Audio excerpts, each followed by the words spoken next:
Contract Bill, the Nigerian Railway Bill, the Company and Allied Matters Act, the National Transport Commission, the Finance Bill, which is now an act, the AMCON Act, Police Trust Fund, Public Procurement Act, Banking and Other Financial Institutions Act, and many others. All these are in order to ensure economic security and reform that we need for this country to prosper. The Nine Senate had given its full attention to the challenges, particularly the issue of insecurity in the country in the last 2 years, often making direct and decisive intervention to strengthen the national security architecture and to bring succor to all Nigerians. As a countermeasure to an increasing spate of killings, kidnappings, and other acts of criminality, the United States has passed 69 resolutions that will have direct bearing on the security of lives and property of Nigerians. In line with the power of oversight, the United States has interfered on many occasions for security chiefs to seek out enduring solutions to the problems of insecurity. Some of these engagements are direct at the committee level or at the leadership level. We have undertaken this to ensure that the security of this country is not taken for granted. Order. Having regard to the enormous role and importance of the Nigerian police in maintaining law and order in our community, the Nine Senate has passed and initiated bills dealing with the police, with much emphasis of removing and improving the welfare of the police officers. The Nine Senate therefore passed Police Trust Fund Bill to enhance the effectiveness of the rank and file in the discharge of their security duties, and also working on the Armed Forces Trust Fund to cater for our military personnel. The Nine Senate is concerned with the escalation of violence across the country and suspended plenary for all important security summits that was referred to by Mr. President. Among the outcome of the Senate were many resolutions, including the immediate and comprehensive review of the nation's security architecture. On the economy front, the Nine Senate in its 2 years of existence based itself on the search for corrective measures that will put the economy on sound footing and engage the effectiveness of our industry, financiers, and investors. It considered and passed the deep offshore industry bill, like I said, the move up fund, the economic finance bill that we passed, will review the different tax laws in order to harmonize and ensure that the economy generates the revenue that is required for development. For a vibrant economy, the Nine Senate resolved to pass the petroleum industry bill, which is ready for consideration of the Committee of the Whole. Immediately we resume from our end of session break. The PIB Home Pass will modernize and overhaul the laws governing the industry to make for more cohesive and conducive business environment for the petroleum industry. The bill sought to create entirely new regulatory and institutional regime for the oil and gas industry. Mr. President, my highly respected colleagues, the Nine Senate, keeping with our legislative agenda in ensuring the diversification of the economy, the Nine Senate, through our Committees on Agriculture, Rural Development, and Social Business, also worked on the ways and means of creating an economy that is diversified away from dependence on oil. It also considered and passed Agriculture Development Fund and the Nigerian Food Reserve Agency Bill, while the Nigerian Mineral Development Corporation and Steel Development Company, the Soil Mineral Producing Areas Development Commission, and Soil Mineral Development Bank are at different stages of consideration. Mr. President, distinguished colleagues, the Nine Senate, in our collective resolve to restore confidence in Nigerians in the art of governance and to provide the necessary legislative framework, realign the budget cycle that the President has said. Now, this realignment was fundamental because it allowed this country to go through the COVID thing without losing out as much as even the most advanced countries of the world. So, literally, by the action of the 9th National Assembly in shaping the budget cycle to ensure that businesses and the entire national economy does not go into recession. The amendment to the Constitution, like the President has said, is on, and we have gone through both the zonal and national interactive sessions. And very soon before we go on our summer recess, the issues will be tackled and resolved once and for all. The electoral amendment bill would be tabled for consideration and passage, like the President also said, before the Senate closes for its summer vacation. Mr. President, in any journey such as ours, there are always difficulties that arise. I am very happy that we have been able to navigate the waters with modest success while trying to maintain the unity and strength of this institution. Mr. President, my highly respected colleague, I am satisfied with the modest achievement of the Ninth Senate in its charge of its constitutional responsibility, much diligence, unity, and commitment to work for Nigerians in line with our legislative agenda. And a statement will continue to raise our capacity to work diligently for the unity and for the good of the entire nation. I thank you, my colleagues. I thank you, Mr. President. Thank you very much, Leader. Minority Leader. Thank you, Mr. President. My distinguished colleagues, my name is Njenje Baribe, and I represent Abia South. The minority leader would like to decline making any comments. Thank you. Thank you for those comments.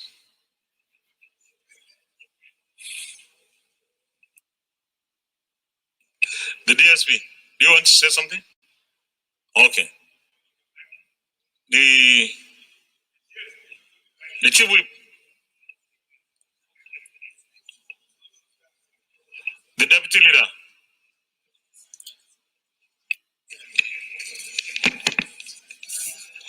Thank you, Mr. President. My distinguished colleagues, I will not decline making a statement at this time because this is an opportunity for me to raise a number of issues. First of all, let me appreciate the Senate President. It's on. Sorry? Oh, okay. Let me first of all appreciate the Senate President, under whose leadership we have been able to achieve the modest progress we have made so far. Your style of leadership, transparency, integrity has been the driving force for this achievement. We have enumerated the legislative achievements under our legislative agenda, and I want to say we have made so much tremendous progress. However, we need to do more. I think this occasion is not for us to praise ourselves, as you have said, but to assess our performance and to encourage ourselves to do more in the interest of this nation. Mr. President, distinguished colleagues, in the course of achieving these objectives and goals of our legislative agenda, certain summits were carried out in some strategic areas like power, agriculture, defense, security. Unfortunately, Mr. President, the executive summaries of this summit were not available to members of Senate. We are the spokesmen of Senate conferences, but we have the spokesman for the Senate. Mr. President is also there to speak for us. But in a way, in our constituencies, in some executive summary of reports on agriculture, for instance, power. So, Mr. President, I would suggest that this document is available, to be made available to members of Senate. Mr. President, I think it's not a hidden secret that the Senate is one of the most criticized institutions in this country. And it is based on misconception of our mandate and how we operate. I want to suggest, Mr. President, that once in a while, maybe once in a quarter, we should have an open house meeting with some critical sectors of the public, like the Bar Association, like the Nigerian Union of Journalists, so that we can have an interaction. They can ask questions that are very important to understanding how we work and what we stand for. It is not selling against the public. We are representing the public. We are representing federal constituencies. And so it is good for us to have opportunity to interact with these critical sectors, for them to understand us more, because we are all working in the interest of this country. Mr. President, this is my modest contribution. Again, let me appreciate your style of leadership in driving the achievement we have so far. Thank you, Mr. President. Deputy Chief Whip. Thank you, Mr. President, distinguished colleagues. I'm Ali Sabi Abdullahi. I represent Niger North Senatorial District. I'm from Niger State. Mr. President, let me join you and others who have spoken in congratulating our very distinguished colleagues and to thank Almighty Allah for giving us this grace of witnessing 2 years of our legislative years in the cycle that we have. Mr. President, distinguished colleagues, as we celebrate these 2 years today, mine is to say that, of course, we were guided by our legislative agenda, for which you have so carefully informed us of what we have been able to achieve. And the leader has also made additional points on that. Mr. President, distinguished colleagues, the point I would like to stress today is the unity of purpose, which we have so marvelously worked for up to date, has enabled us to achieve those giant strides you have mentioned. And I think if you look at one of the bills you have mentioned, the production sharing contract, which never saw the light of the day until this assembly, is a testimony to how we have been able to work in very clear terms and in unity in the interest of this country. If you also examine the present challenges that this country is facing,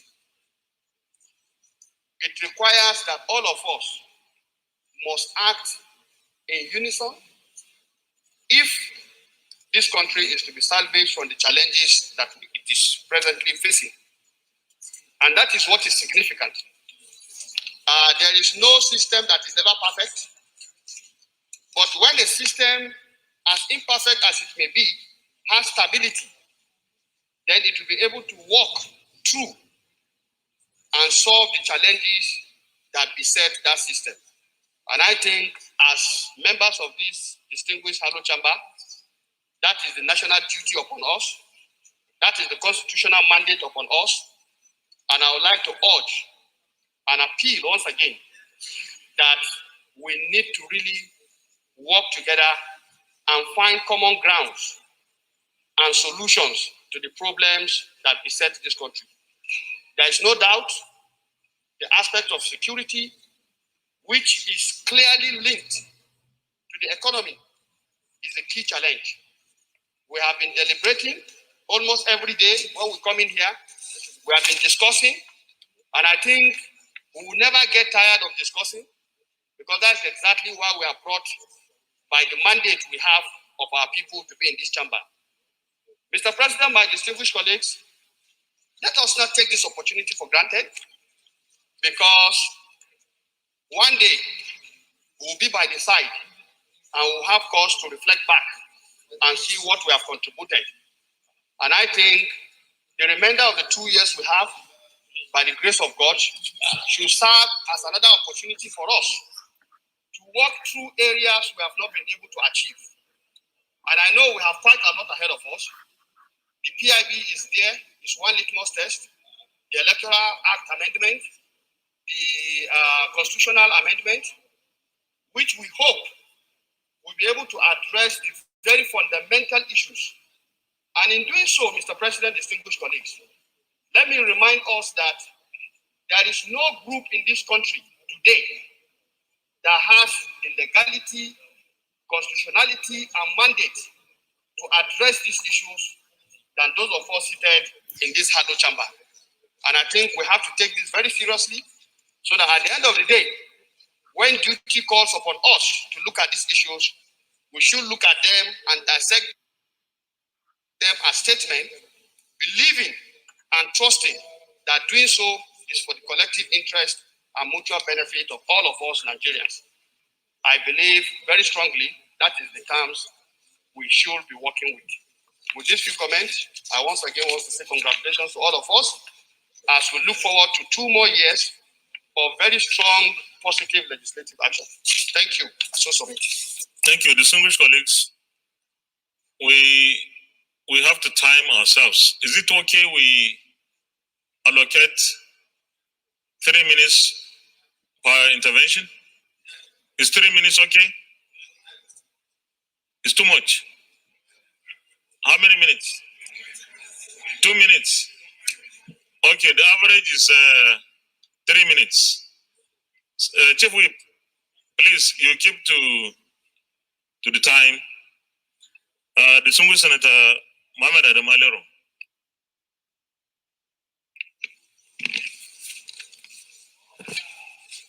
Thank you, Mr. President, distinguished colleague.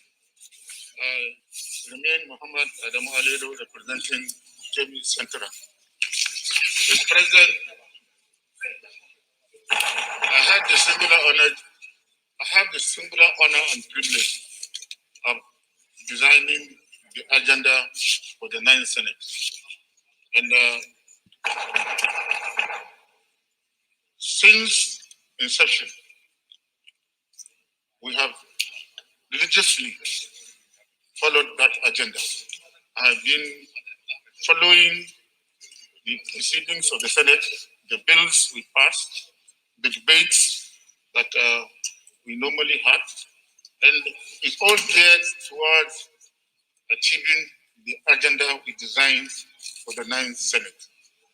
First and foremost, Mr. President, we were able to restore the budget cycle from January to December. This has made the business more predictable. Investors have more confidence in coming to Nigeria and invest than before, when nobody knows the time the budget will be passed and nobody knows the time it will end. Now it is quite predictable, and both the executive and the legislature work together to achieve this.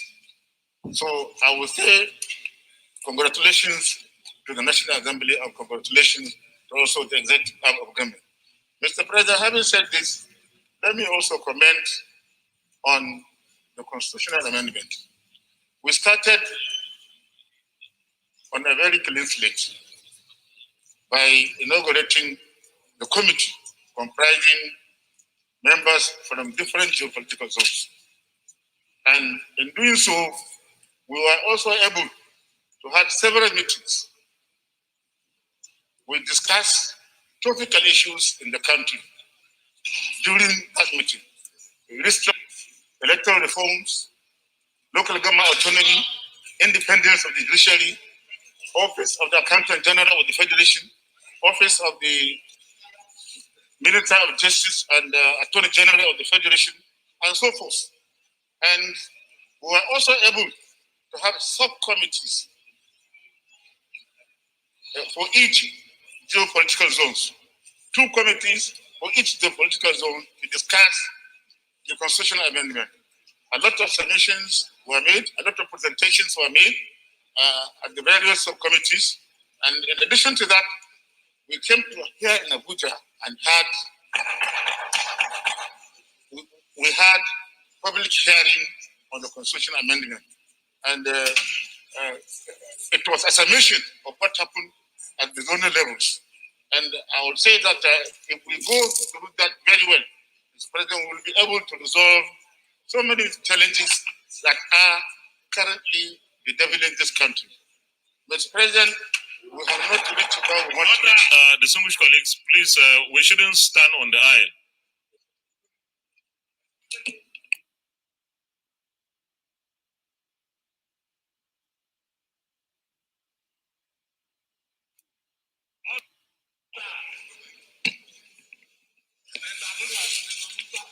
Mr. President, we have not reached where we want to reach. We talk so much about diversification of the economy. We passed a lot of legislation to reform the agricultural sector so that agriculture will be seen as a business that we can grow enough food for ourselves and even export, create employment, alleviate poverty. But Mr. President, on the issue of security, I know so much has been done about security challenges, but Mr. President, again, here, Nigerians are expecting a lot from us. We are not there yet. So we have to redouble our effort to ensure that we secure this country. We had several meetings with the service chiefs. The various committees had a lot of meetings with the security agencies, all geared towards securing Nigeria. But we are yet to be there, Mr. President, and I therefore want us to redouble our effort to ensure that Nigeria is secured. Lastly, Mr. President, because of the time factor, I will talk about electoral reform. Mr. President, electoral reform is very, very important to the survival of democracy in Nigeria.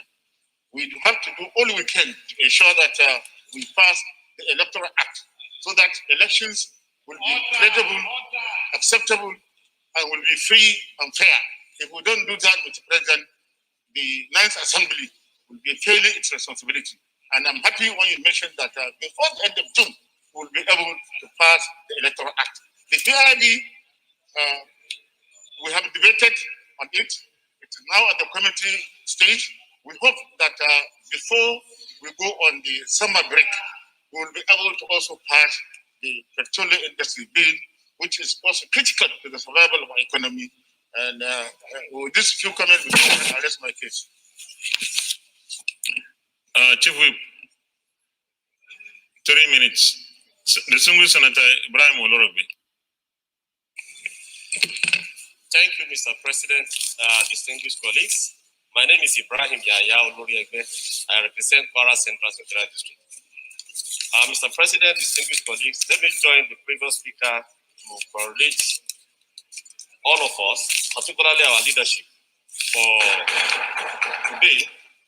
Whip, please leave Senator Smartadine. Release his leg.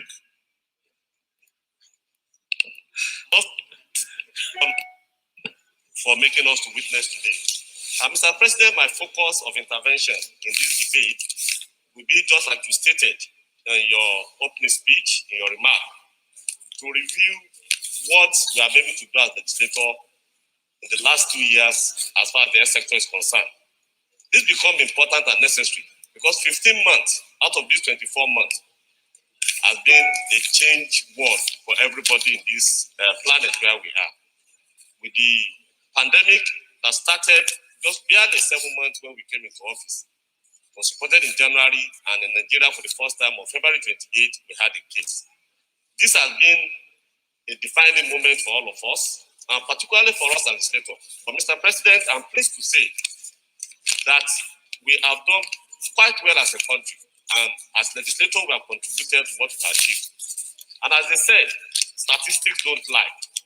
Mr. President, so far in the last 15 months, Nigeria has reported only about 167,000 cases of COVID-19. This is less than 0.01 of our population.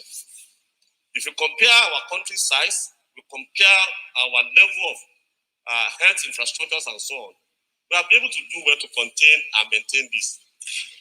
Yes, it is not good to have even one death, but we could proudly say that based on the various interventions, Nigeria only recorded about 2,117 deaths so far in the last 15 months. This is about 1.26%, what we call fatality rate. This is very small compared to what happened in many other countries.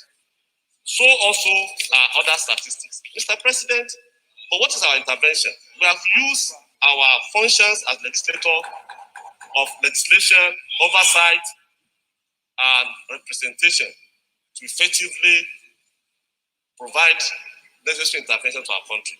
Mr. President, based on our intervention, when this pandemic came on board, this country had only 2 laboratories that can test COVID-19. As we speak now, based on legislation that we made through appropriation, we have public sector more than 100 laboratories. In every state of the country, every federal institution now has a molecular testing lab. In addition to that, NCDC has at least 2 testing labs per geopolitical zone. Mr. President, the main form of treatment for this disease was isolation. Mr. President, you recall one of your interventions earlier is that in Abuja here, when this disease started, there was no any isolation center. But as we speak now, every state in this country has at least a 30-bed isolation center in addition to the mega isolation centers that have been built. In which case, today, if we have similar diseases... Distinguished, you may round up, please. We have intervened in the health sector. We have done very well on our legislative agenda, particularly expanding affordable healthcare.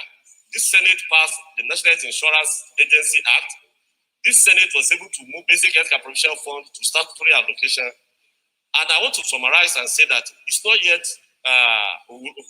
for us. We have a lot to do in the next 2 years, particularly to expand access to our people in terms of financing healthcare. I look forward to in 2022 budget, we'll be able to do better in terms of allocating more resources, particularly passing what we call syntax law that will help us to improve healthcare financing. Thank you, Mr. President. Thank you, Senator Gabriel Susan. Mr. President, my name is Dr. Gabriel Suswam, Benue North East. Mr. President, let me thank the leader for leading this debate on our journey so far. Mr. President, if you have a problem and say you won't talk about it, that is not the solution. So I was sent here to talk on behalf of the people of Benue Northeast, and so I must talk today. And in talking, Mr. President, I want to say that in spite of the challenges, in spite of the shortcomings, I want to beat my chest and say that as a parliament, we have taken necessary steps to do what we're sent here to come and do. No matter what whoever says, Mr. President, you read an agenda that we set for ourselves. And consciously and deliberately, as a parliament, we have taken steps to achieve some of those set objectives for ourselves. And since we came here from day one, we've been confronted with the serious issues of insecurity in this country. And what have we done? We have addressed this issue with past resolution. This chamber set up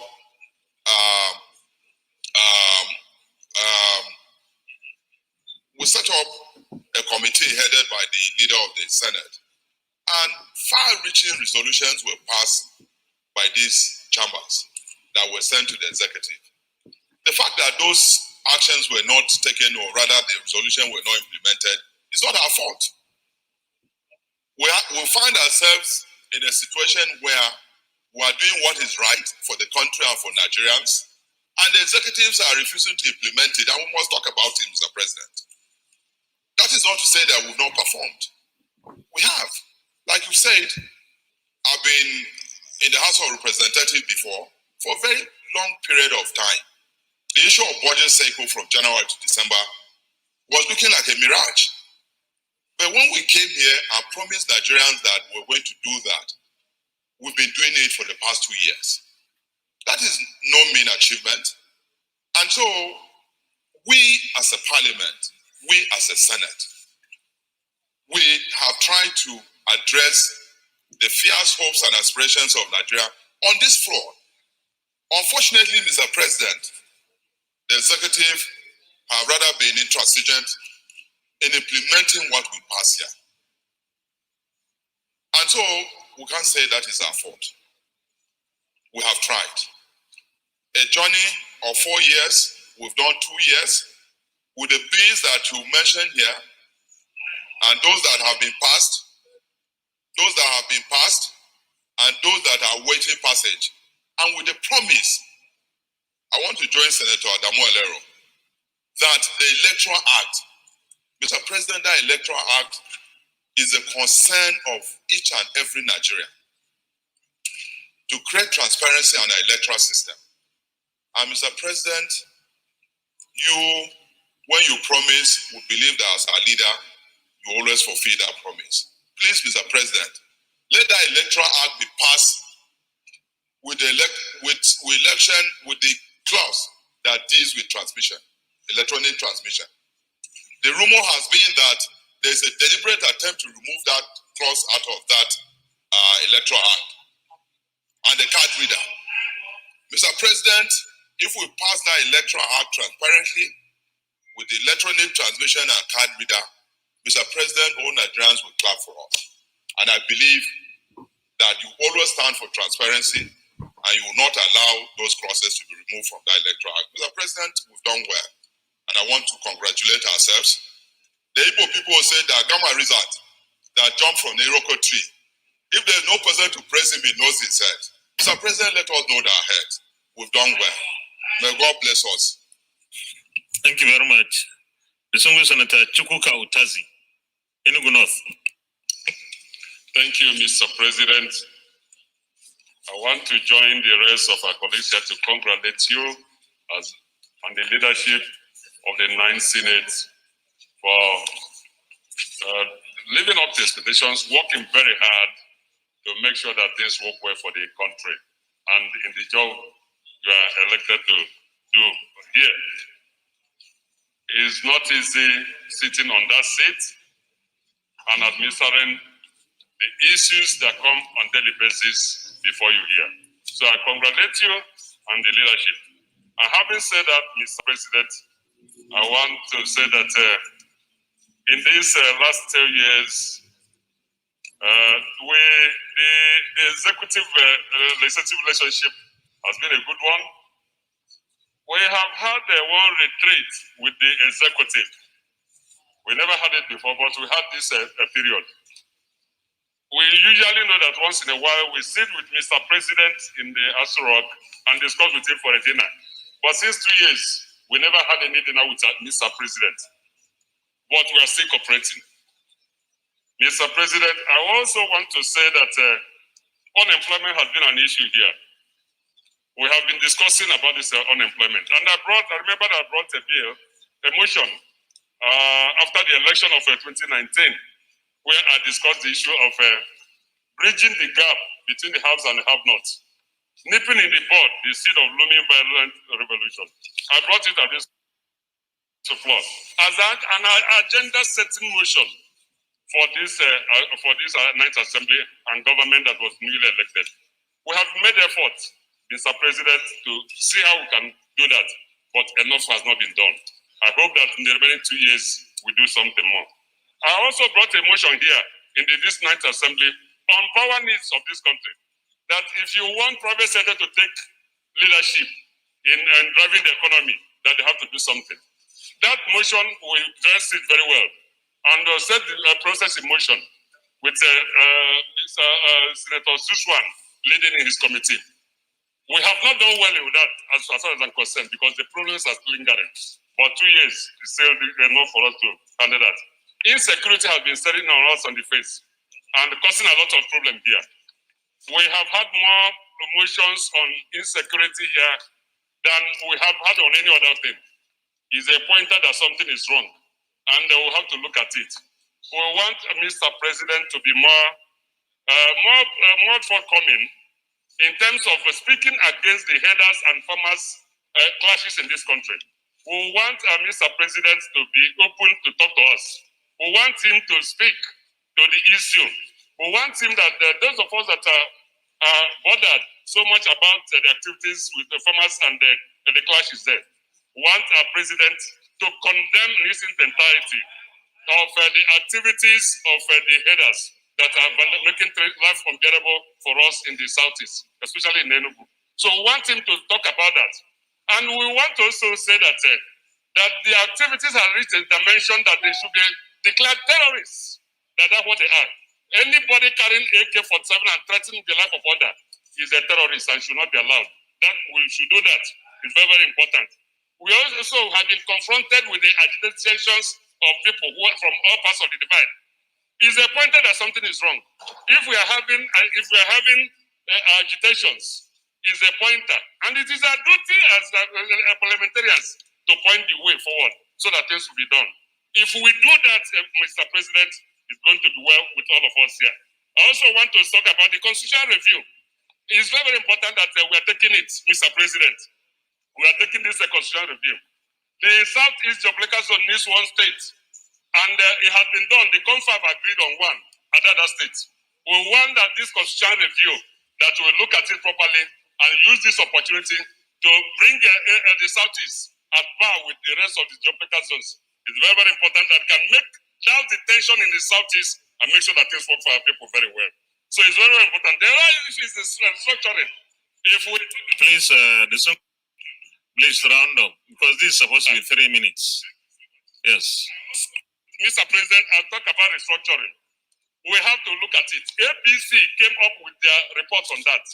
And I have the volumes of that report by APC as a party that is in charge of government. Let us look at that report, because they supported restructuring. Let restructuring be part of this constitution. You do that detention. That's what we are doing as a parliamentarian. It is within our competence to do that. And I'm urging this assembly that by the time we come to vote, that all of us here to agree and make sure that we vote for that. Distinguished, please.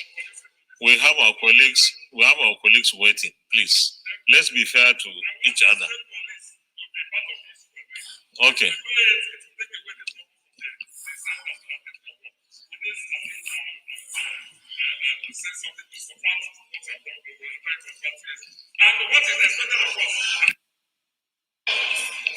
Distinguished colleagues, before Senator Solomon Adiola takes the floor, please, I want to make this appeal.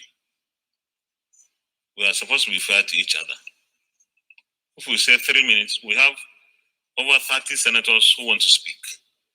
And if we go on everybody speaking for undetermined length of time, we may end up denying some of our colleagues the opportunity to speak.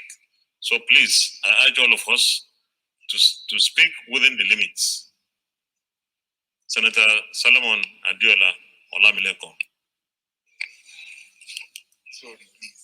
Thank you, Mr. President. Very distinguished colleague, Adiola Solomon Olamileko, representing Lagos West Senatorial District in the Senate of Federal Republic. Mr. President, distinguished colleague, let me join you to congratulate you and congratulate the entire 108 senators of the Federal Republic of Nigeria on our second year anniversary. Mr. President, very distinguished colleague, for those that are no more, that we started together, it is my prayer that God in His infinite mercy will continue to grant their family the grace, the gratitude to bear the irreplaceable loss. And for those that have just joined us, once more, I welcome them to the Senate. Mr. President, I strongly believe that the last 2 years of the Senate of the Federal Republic, the 9th Senate, we have not done bad. I will start with the economy. Mr. President, for 2 consecutive times, this country economy went into recession. The first was during the oil prices, where the prices were just falling flat. and the second was during the pandemic. And for these two occasions, this Senate rise to the occasion. This Senate come to the aid of the Nigerian economy by intervening through prompt passage of the budget, by returning the budget calendar between January and December. Not only that, this Senate also rise to the occasion by giving 500 billion COVID-19 intervention fund.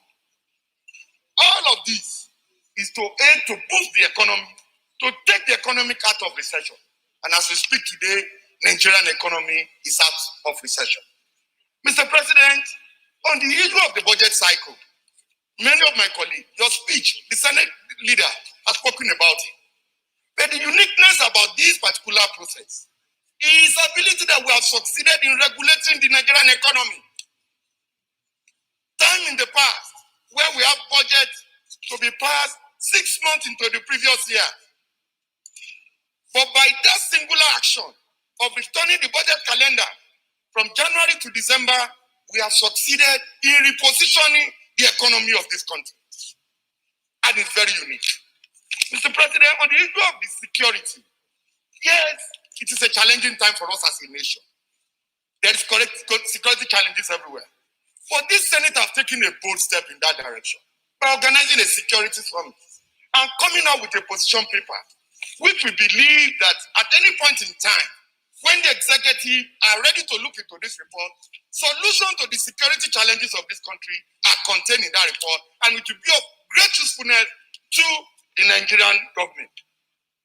Mr. President, we have also come to the aid of this nation in the area of ease of doing business, in the area of repositioning the banking sector, and we have succeeded in passing the Company and Allied Matters Act as amended by the Senate. And as well, we have also succeeded in passing the Banking and Other Financial Institution Act. These are two major bills that have not only we continue to be remembered for what this nice Senate has done. The INEC is in the pipeline, the PIP is to be concluded, and we can still count those two bills, if passed before we go on recess, as part of our second year anniversary bill that was passed by the Senate. And these are no small mean feats that we have achieved as a night Senate. I want to congratulate every member of this Senate who have worked tirelessly hard to ensure that all these objectives are achieved. Mr. President, in accordance with the legislative agenda which you have read out, no aspect of our legislative agenda we have not attended to. No, in terms of motion, in terms of bill passing, we have attended to every aspect of the legislative agenda. The only aspect that was left out and which we never appreciate is the issue of COVID-19. Is the issue of COVID-19. But as far as we are concerned, we are on track and we are doing our best. And we will not relent on our effort until we are able, through legislative intervention, to have a Nigeria that is acceptable to all, a Nigerian that we all be proud of. I so submit, Mr. President. Senator Olubimi Adetumbi. Thank you, Mr. President. I want to thank you for the privilege of this voice and to congratulate the entire Senate for the successful 24 months of deliberations in the chamber. The achievements of the Ninth Senate is very evident, and it has been eloquently enumerated by previous speakers. And I'm not going to indulge in any repetition, but I'm going to underscore that there's a huge public expectation on the ongoing constitutional amendment process. The entire country is waiting on the National Assembly to give the public a source of hope for a stable future for our country. One can only pray that this exercise will be successful and meet the popular expectation of Nigerians. Because bottom line, it's a game of numbers and the proposals are out there and it will be subjected to voting. We just pray and hope that the outcome of our decisions here will make Nigerians happy, and it will create an atmosphere of peace and met expectation. This is one area that I believe that as a chamber, we need to work very hard to make sure that we deliver to Nigeria the type of constitutional amendments that they require. Emphasis has been made on the need for expeditious completion of the petroleum industry bill and the INEC bill, amendment bill. These are areas where the challenges within the general polity can be stabilized. And I hope and I pray that this Senate will live up to expectation. Finally, I would like to remember our fallen heroes in this chamber. Many of them will remember their contributions to the business of our country, the solutions that they have offered, and we pray that their soul will continue to rest in peace. Thank you, Mr. President. Thank you very much, Senator Bikule Amosu. Thank you, Mr. President. Distinguished colleagues, Bikule Amosu, I represent the Central Senatorial District. Mr. President, first let me congratulate you, and let me congratulate all the distinguished members of this Senate. Mr. President, let me say from onset that yes, we are not where we want to be. We are not yet there. But clearly, we are on the right path, despite all the challenges that we are having.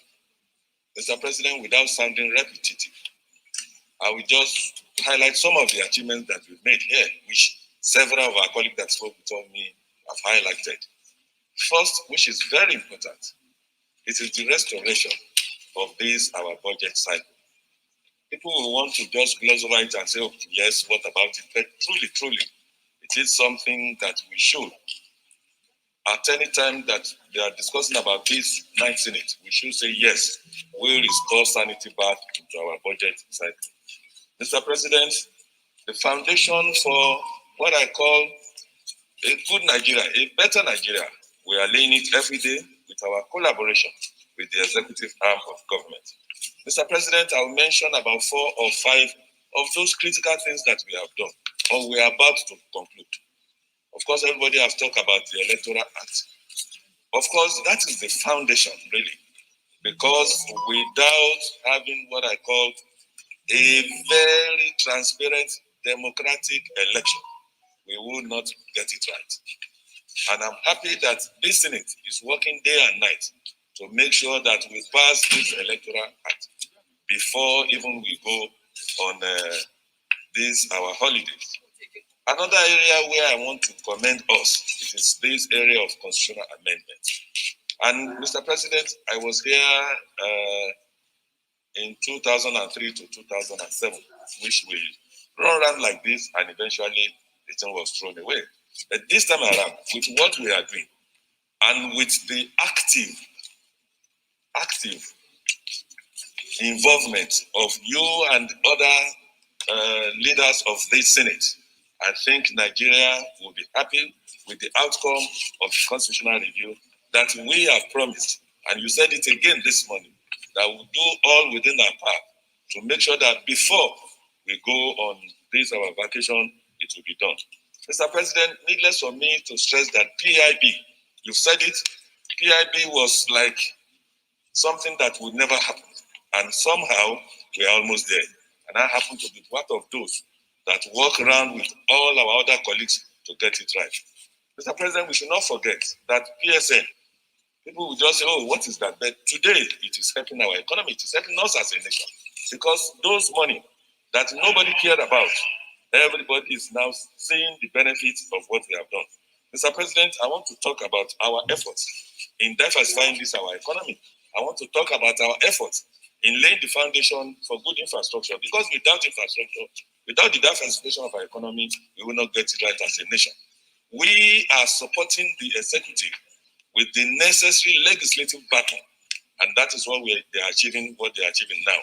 Mr. President, one area that is overshadowing all this good work that we are doing, it is security. And I'm sure and I'm happy that we are not resting. Every day we talk about security. Every day we are talking about security. We should not be tired. Mr. President, we should continue to stress it, to dwell on it. If we need to be troubling the executive every day, we should, for the sake of this, our nation. Mr. President, I want to congratulate all of us again. I want to say that we are on the right path, and God willing, we are going to get there. Thank you, Mr. President. Thank you, Senator Sadiq Suleiman Umar. Thank you, Mr. President, my distinguished colleagues. I am Sadiq Suleiman Umar. I represent the good and decent people of Kwara North, and we all are. Mr. President, before I congratulate us like everybody else did, let me try to put the data already read out, which we all have had, in a pictorial form so that we appreciate the reality of what we've been doing here in the last 2 years. Mr. President, my distinguished colleagues, the bills that have been brought here about 745, the motions passed 250, they all fit into the framework of our legislative agenda and indeed the nation's mood and the nation's reality. For example, let me put the picture clearly for us to see. After the 250 motions that we took here, 80% of these motions were only focused on only 4 key sectors. Number one, the educational sector. 4% of all motions we took was on education. 6.5% was on health sector. 26.5% of these motions was on security. And 42.4%, I repeat that, 42.2% of all the motions we took here was on the economy. Now, it's clear that our distinguished senators are aware of what the situation is in this country. They know what their constituents are going through and what they need. And that is why education and health, that are the key drivers of our societal development, have been a priority to them. They also know that security is the key to achieving all other things you want to achieve. Without security, nothing can happen. That is why they dedicated their efforts to 26% of all the motion. And like in US, it's not only in the US that the economy is stupid. It is in fact even more stupid here in Nigeria. And distinguished senators recognize that. And almost half of all the motions they brought here is about the economy and the economy. Now, the bigger question when we ask is that, and so what? Yes, there is a big deal. This is our job. This is what we are asked to do, to pass laws and bring motions to solve problems.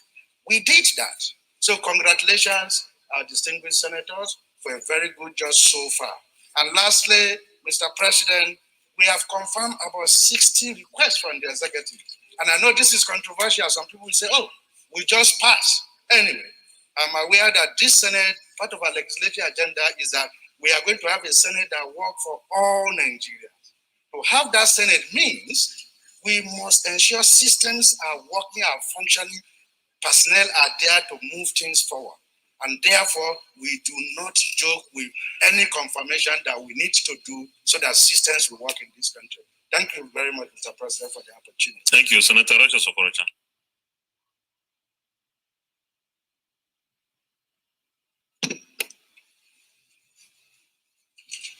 Mr. President, distinguished colleagues.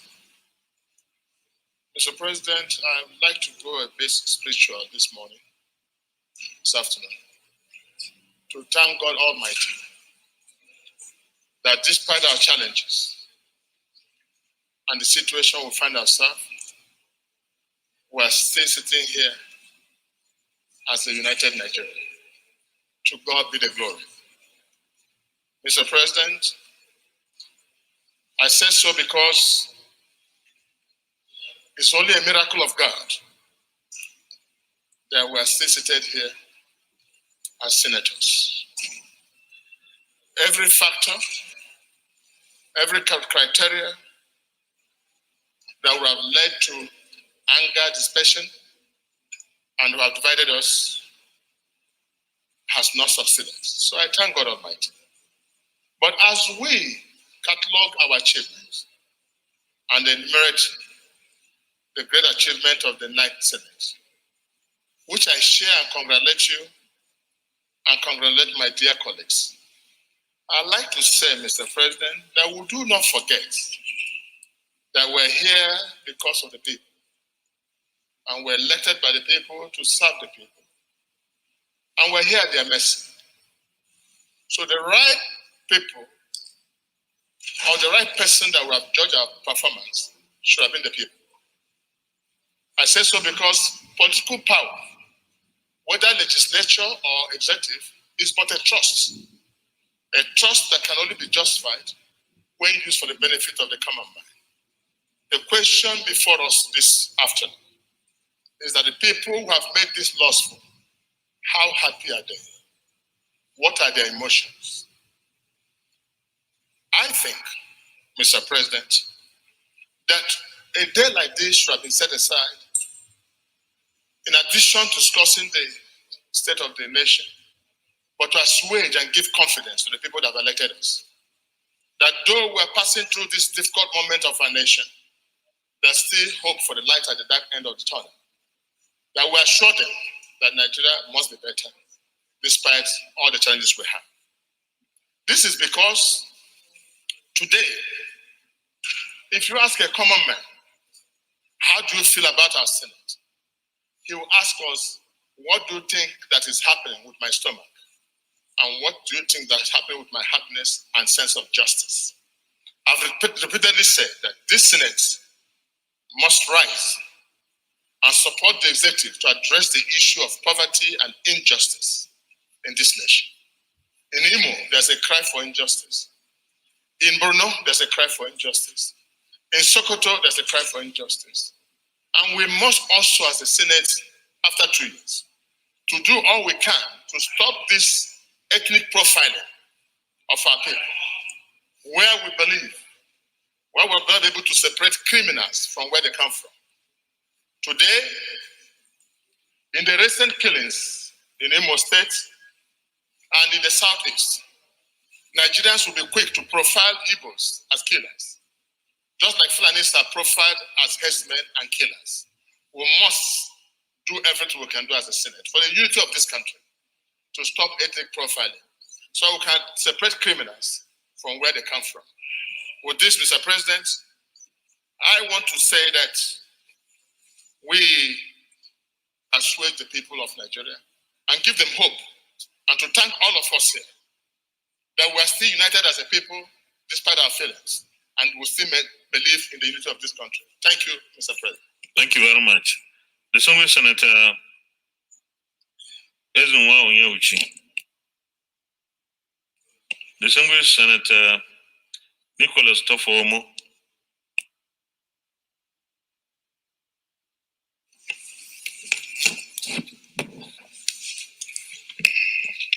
Thank you, Mr. President.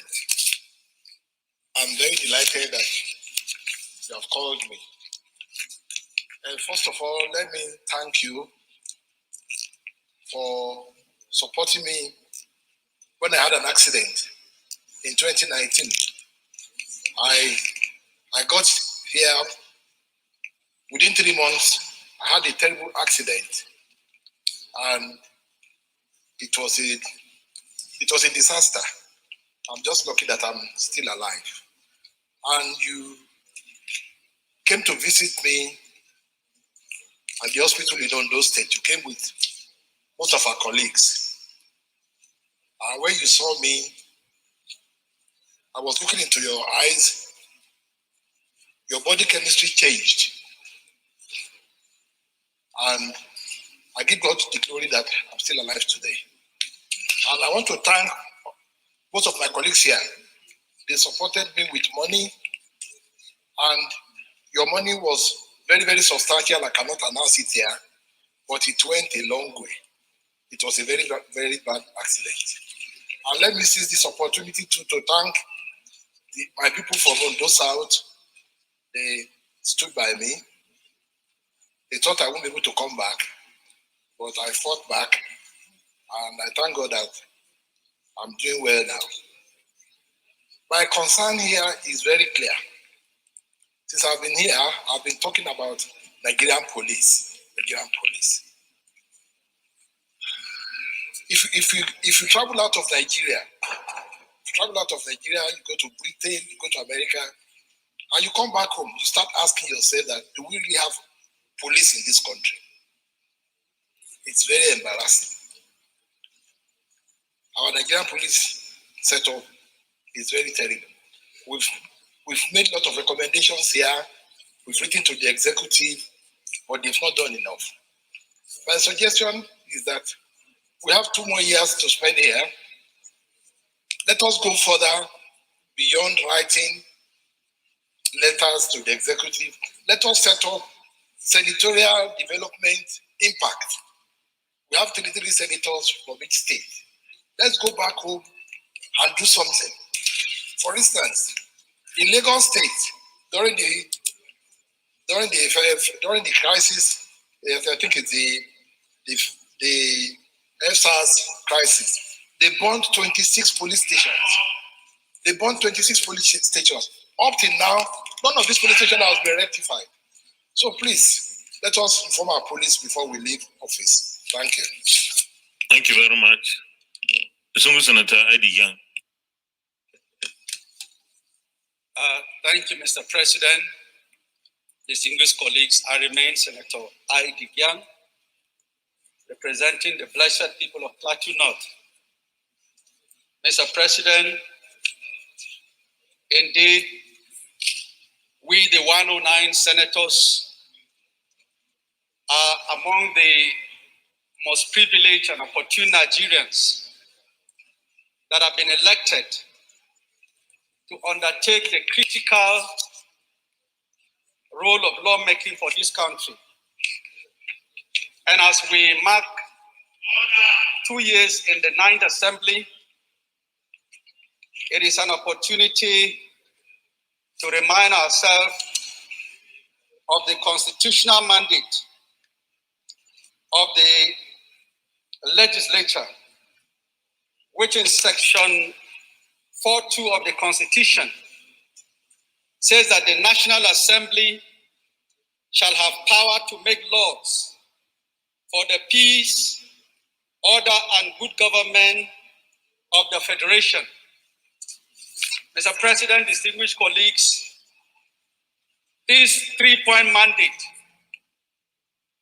of making laws for peace, order, and good government, when we look at the situation in our country,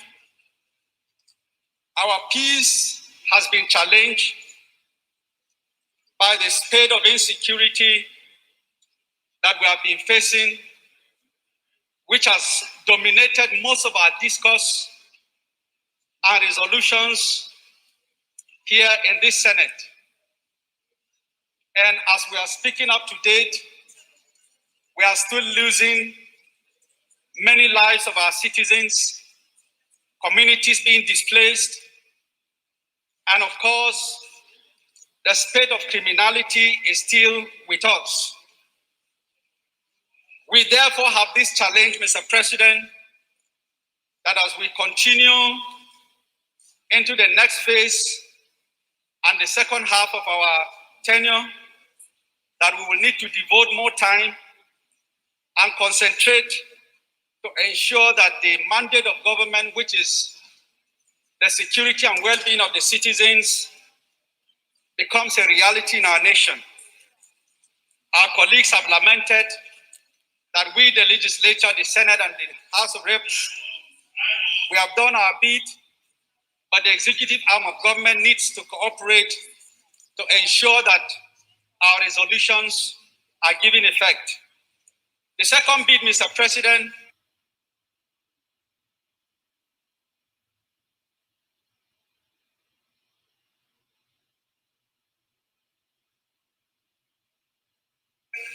is the aspect of our oversight to promote national unity and to command national loyalty And the requirement there is there should be inclusivity in government by fairness in even development and avoiding predominance of any part of the country or any ethnic group. So the Ninth Senate has a responsibility to closely monitor and insist on the compliance of the executive to Section 14.3, that of federal character, so that every part of the country will have a sense of belonging, and the agitations in our country that are now so much will be assuaged. Finally, the Electoral Act, Mr. President, we require that this is the time to give credence to an electoral act that will guarantee free, fair, and credible election. And by so doing, the component of electronic transfer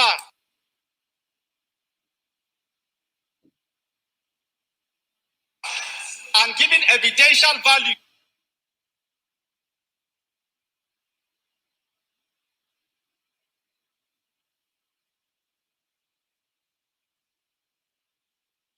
to the card reader should be taken as we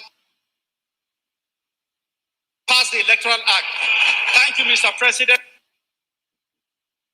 National Assembly. It's not easy, and you have tried to do your best.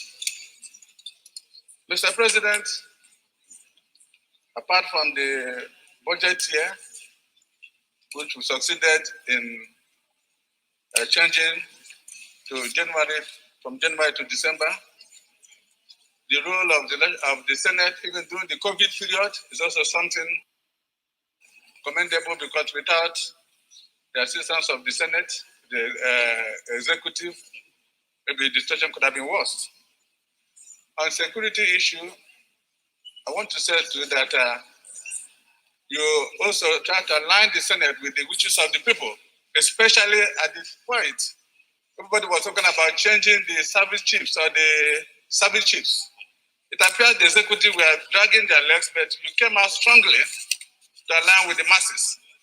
Whether it was successful or not, at least we were able to align with the masses that this should be done.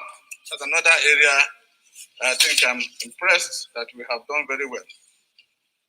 Mr. President, the challenges we have is on these two areas now, security and the Electoral Act. With regard to the security, we know that for us to succeed as a country, we must have the manpower, the police for internal security, and the military, the army, Air Force, and Navy for external aggression. This area we are lacking in manpower and equipment. But the issue is on oversight, because we continue hearing that even the money released to the police and the army doesn't get to them. And when it gets to them, it gets very, very late, and because of unnecessary bureaucracy. And if they don't have the money, and without the money, they can't even employ.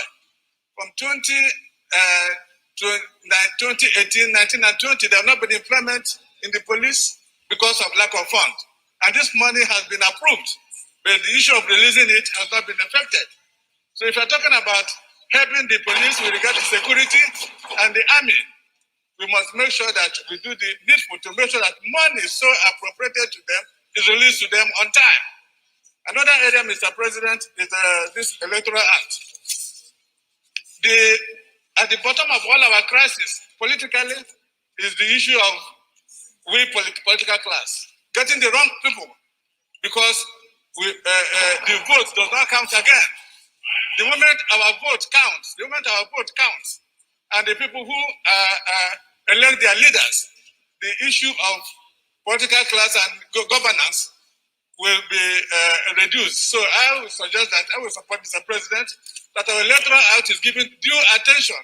Mr. President promised Nigerians that by the time he leaves office, he must have recruited an electoral system that we shall be proud of. But now the Electoral Act is still with us. But let us not fall into the issue of submitting it late when it will be too late for him to pass. So, Mr. President, with these two, I suggest and plead that we do the needful and make sure that the Electoral Act is also passed on time. Thank you. Distinguished colleagues, the chamber is noisy.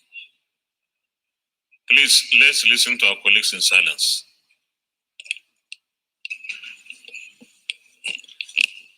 Senator Ahmed San Musa, Senator Teslim Folari.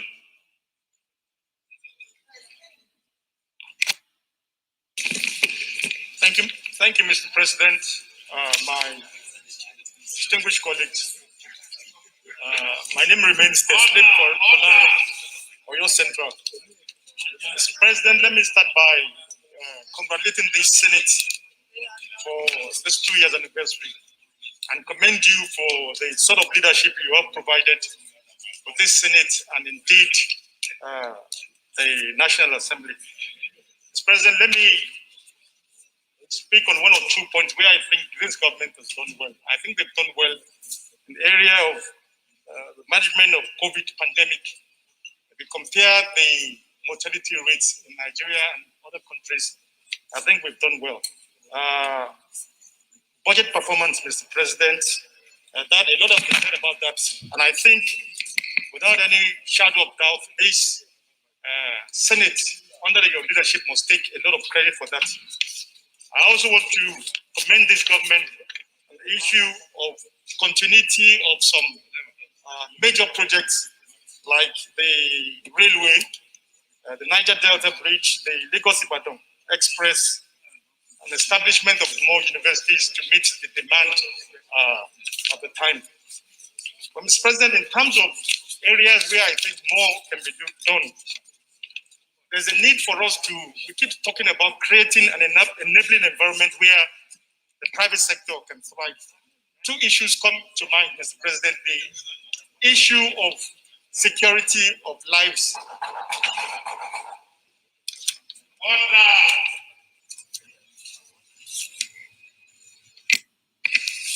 Like I said, Mr. President, 2 issues.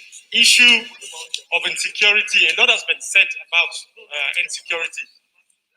I'm sure all my colleagues would have read what happened in my state or your state some few days ago where in Igongon, some bandits went into the town and killed more than 20 people.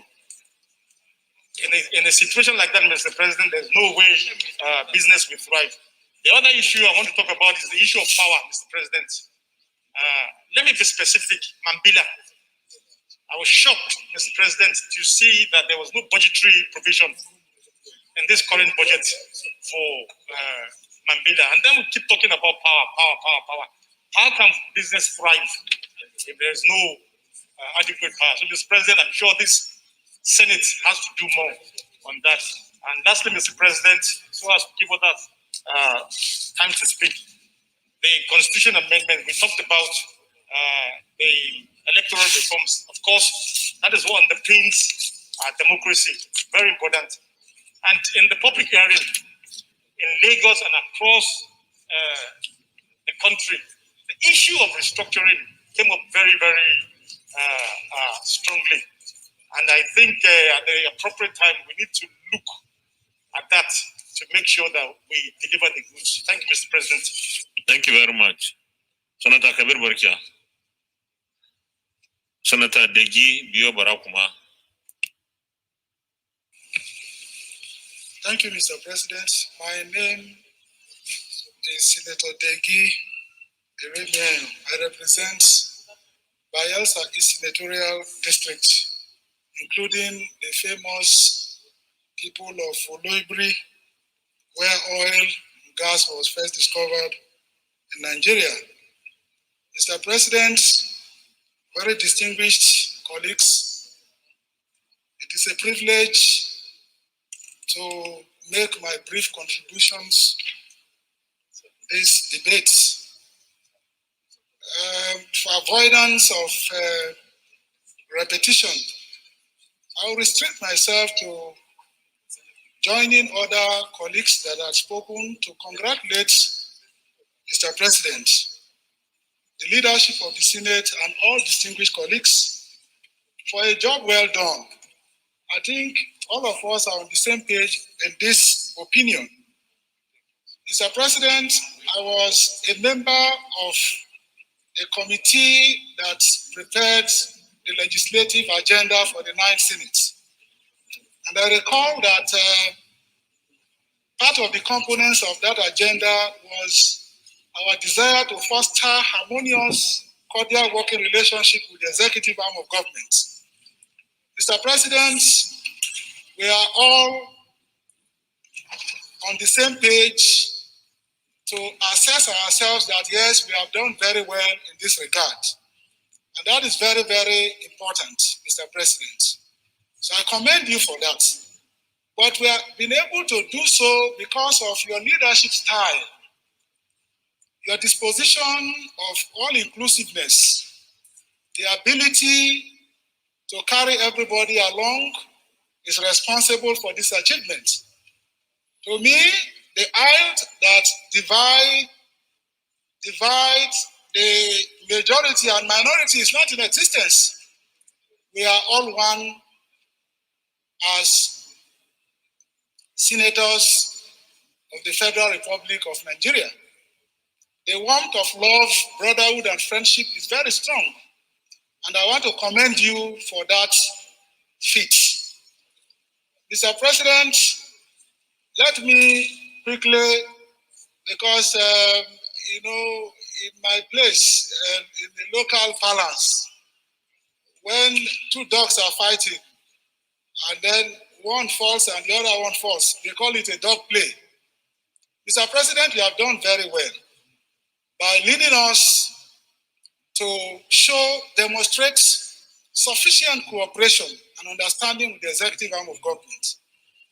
And we also expect the same in return. Mr. President, I want to be very specific. A lot has been said, but the number of motions and bills that have been presented on the floor of the Senate are quite many. But somehow, in my assessment, the attention and respect for motions that have been passed by the Senate is not very encouraging on the part of the executive arm of government. I specifically recall that a motion on the need for the immediate construction of the Yenegwe Kolo Nembe Brass Road was moved on this floor by my humble self. It attracted support from many senators because that road stands as a very, very important social and economic strategic security importance to the federal government of Nigeria. Distinguished, you may round up, please. Yes, but when that resolution was passed to the executive arm of government, surprisingly, 500 million naira was appropriated in 2020. In 2021, rather than increasing the figure, the project was nothing was earmarked for the project. It was even removed from the budget. That's quite a big disappointment.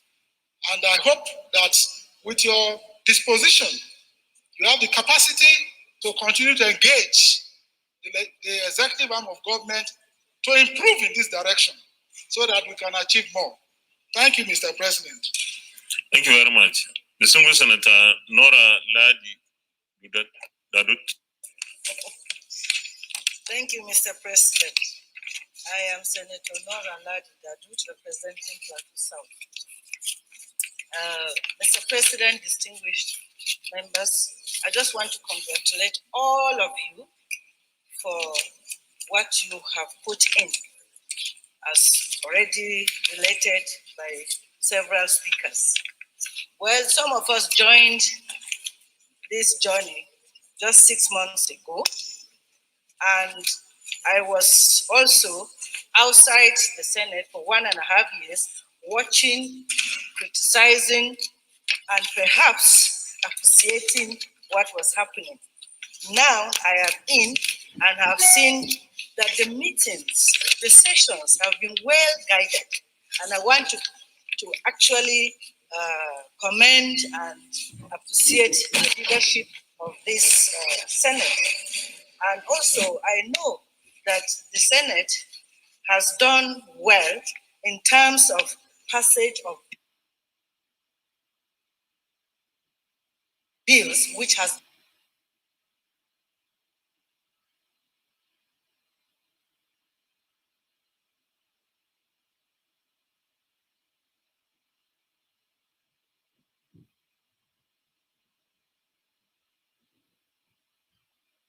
been mentioned by Senator Sadiq of Kwara North, particularly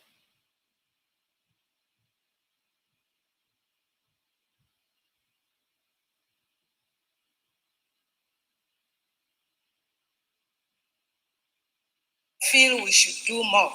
In any case, some let that or add that. Let us also listen to Nigerians outside so that it will help us evaluate ourselves. And when we are able to evaluate ourselves, we may even do better. And then lastly, let us concretize our passage of bills, particularly on institutions that have been proposed for the establishment of institutions. We have many institutions that have problems. That is, to maintain what we have is also key. I would want to suggest that we should maintain the ones we have now. We should consecrate our time on trying to know how much we can do to maintain what we have at hand so that we can build on them. And finally, since I joined, I passed only 2 motions and supported a few, but I think with what I have seen, I am so happy to note here that I have seen harmony, cooperation, and pleasantries in this Senate that makes me feel have a sense of belonging. And I want to commend the leadership once more. And I await that in our own journey, those of us that joined us 6 months ago will be able to do much better. Thank you, Mr. President. Senator Isa Jibrin. Mr. President, distinguished colleagues, I am Isa Jibrin, representing Kogi East. Mr. President, first, I want to appreciate you, the SP, and all the principal officers of this Senate for piloting the activities of the Senate this far. I pray that Allah subhanahu wa ta'ala guides and protect you to continue to lead us and to also guide and protect us on the floor to follow you religiously. Mr. President, one of the major areas that I want to touch on has to do with the issue of security, which many have mentioned, but I think I have a different dimension to it. We came up some time ago with various recommendations to the executive, and as it is today, I'm sure implementation has been a major problem. I still believe that there is a major gap in the security architecture in Nigeria. And that is why the rate of kidnapping, the rate of banditry, and all other social vices have continued unabated. Mr. President, sir, I want to suggest that we should not hesitate to provide legal backing to new security outfits which are poised to close the existing gap in our security architecture. I'll give you an example. NACFOS, which I understand has an array of retired military personnel and has a proposed structure that can address the issue of armed proliferation and other related security issues in Nigeria. I want to believe that that type of structure, that type of organization should be given legal backing so that it can come up and provide and close the security gap, okay, or minimize the security gap in Nigeria. Mr. President, as a member of the Finance Committee, there is an area that I think has been of major concern to me, And that has to do with the issue of discipline on the part of government, on the part of government revenue generating agencies. We've had interface with them at the committee level, and that interface so far shows that there is so much of leakages. There is so much of leakages. I want to urge the relevant supervisory authorities, in particular the Office of the Accountant General and the Auditor General of Nigeria, to step up their supervisory role. This will assist us tremendously in addressing the issue of what I will call debt peonage system in Nigeria, that is perpetual indebtedness. It will help us to minimize the rate of debt in Nigeria. And at the end of the day, Nigeria will be better for it. I thank you very much, Mr. President. Thank you very much. Senator Bladam.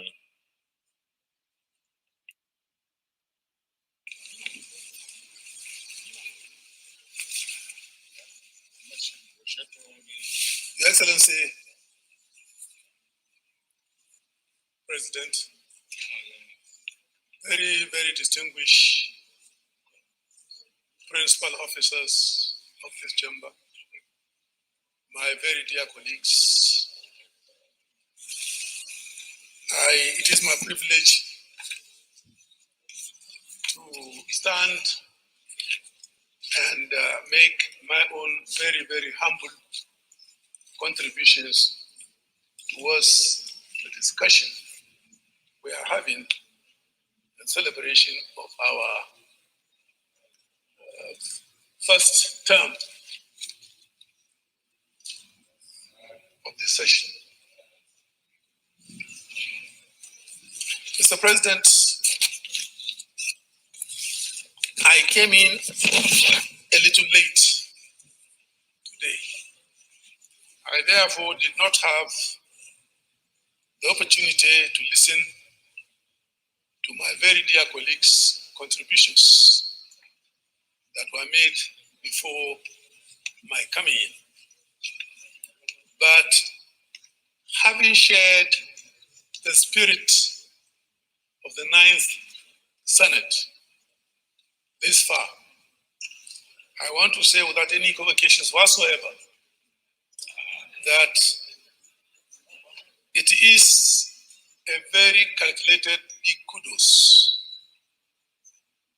for you as the leader, President of the Senate, and Chairman of the National Assembly, and the principal officers who have been your teammates in providing leadership that propel the Senate to achieve the heights that we covered this far. I also want to commend my very dear colleagues for the understanding, the collaboration, and the acceptance of the spirit of bipartisanship, which this leadership of the 9th Senate has helped us to adapt. We have covered so many grounds. Passing the bills is one thing, but what I feel so moved to talk about is the spirit that has prevailed in the activities of the 9th Senate. We have tried to ensure that whatever we did, whatever bill came in the 9th Senate, the leadership has helped to pilot the affairs of the chambers, with ensuring that there is no extreme partisanship. This is the main catch that has made it possible for us to achieve the march that we all are talking about. Over and above that, Mr. President, we should be proud to say that we took a very, very, very important decision, a decision that is underlining our reputation as a National Assembly, the 9th Senate.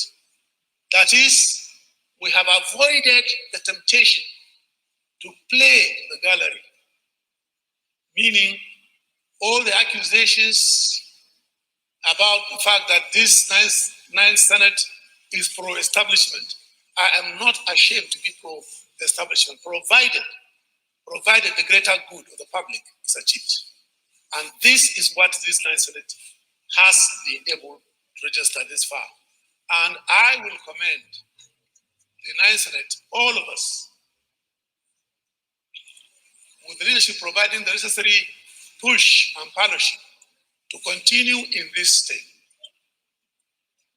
What we do or have been doing as the Ninth Senate has helped in a very, very big way to get the executive arm of government to be very focused, to have the right relationship with us as an arm of government.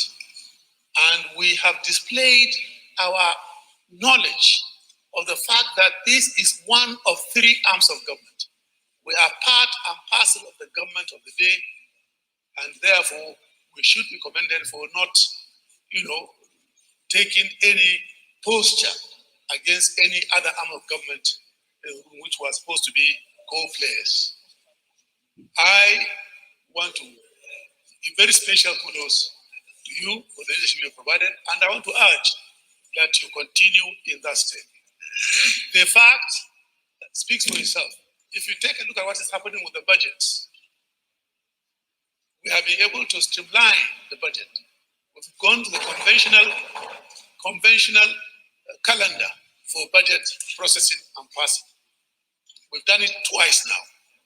And as we prepare to receive between now and September, or very early October, the proposal from the executive, it is my hope that the spirit that has guided us this far will continue to propel our relationship with the executive and public interest, so that we do the same justice to the budgets that will be coming towards the end of this year. Having said so, I want to appeal to my colleagues that we do some little more to establish that camaraderie, that brotherhood between and amongst us. We are here today. We don't know where we'll be tomorrow. This is a very important opportunity that God has given us to relate to others.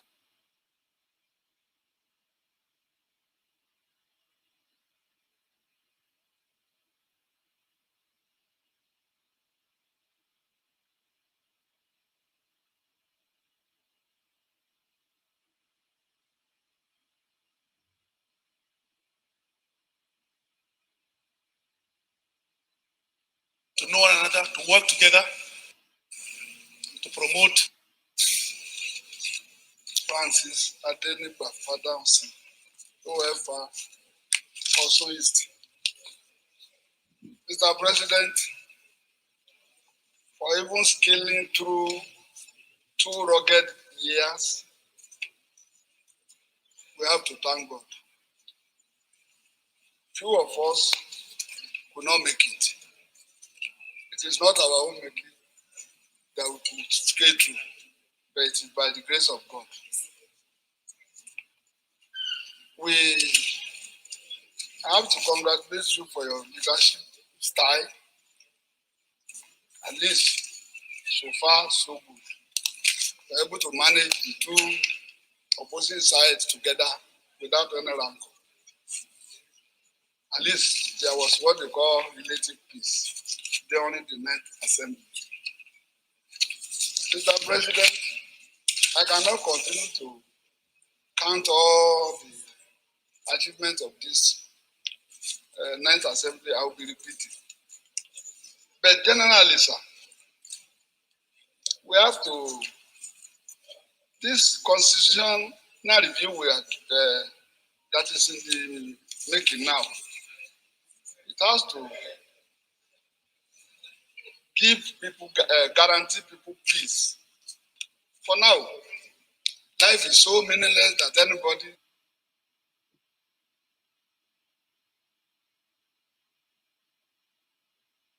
can be killed by anybody.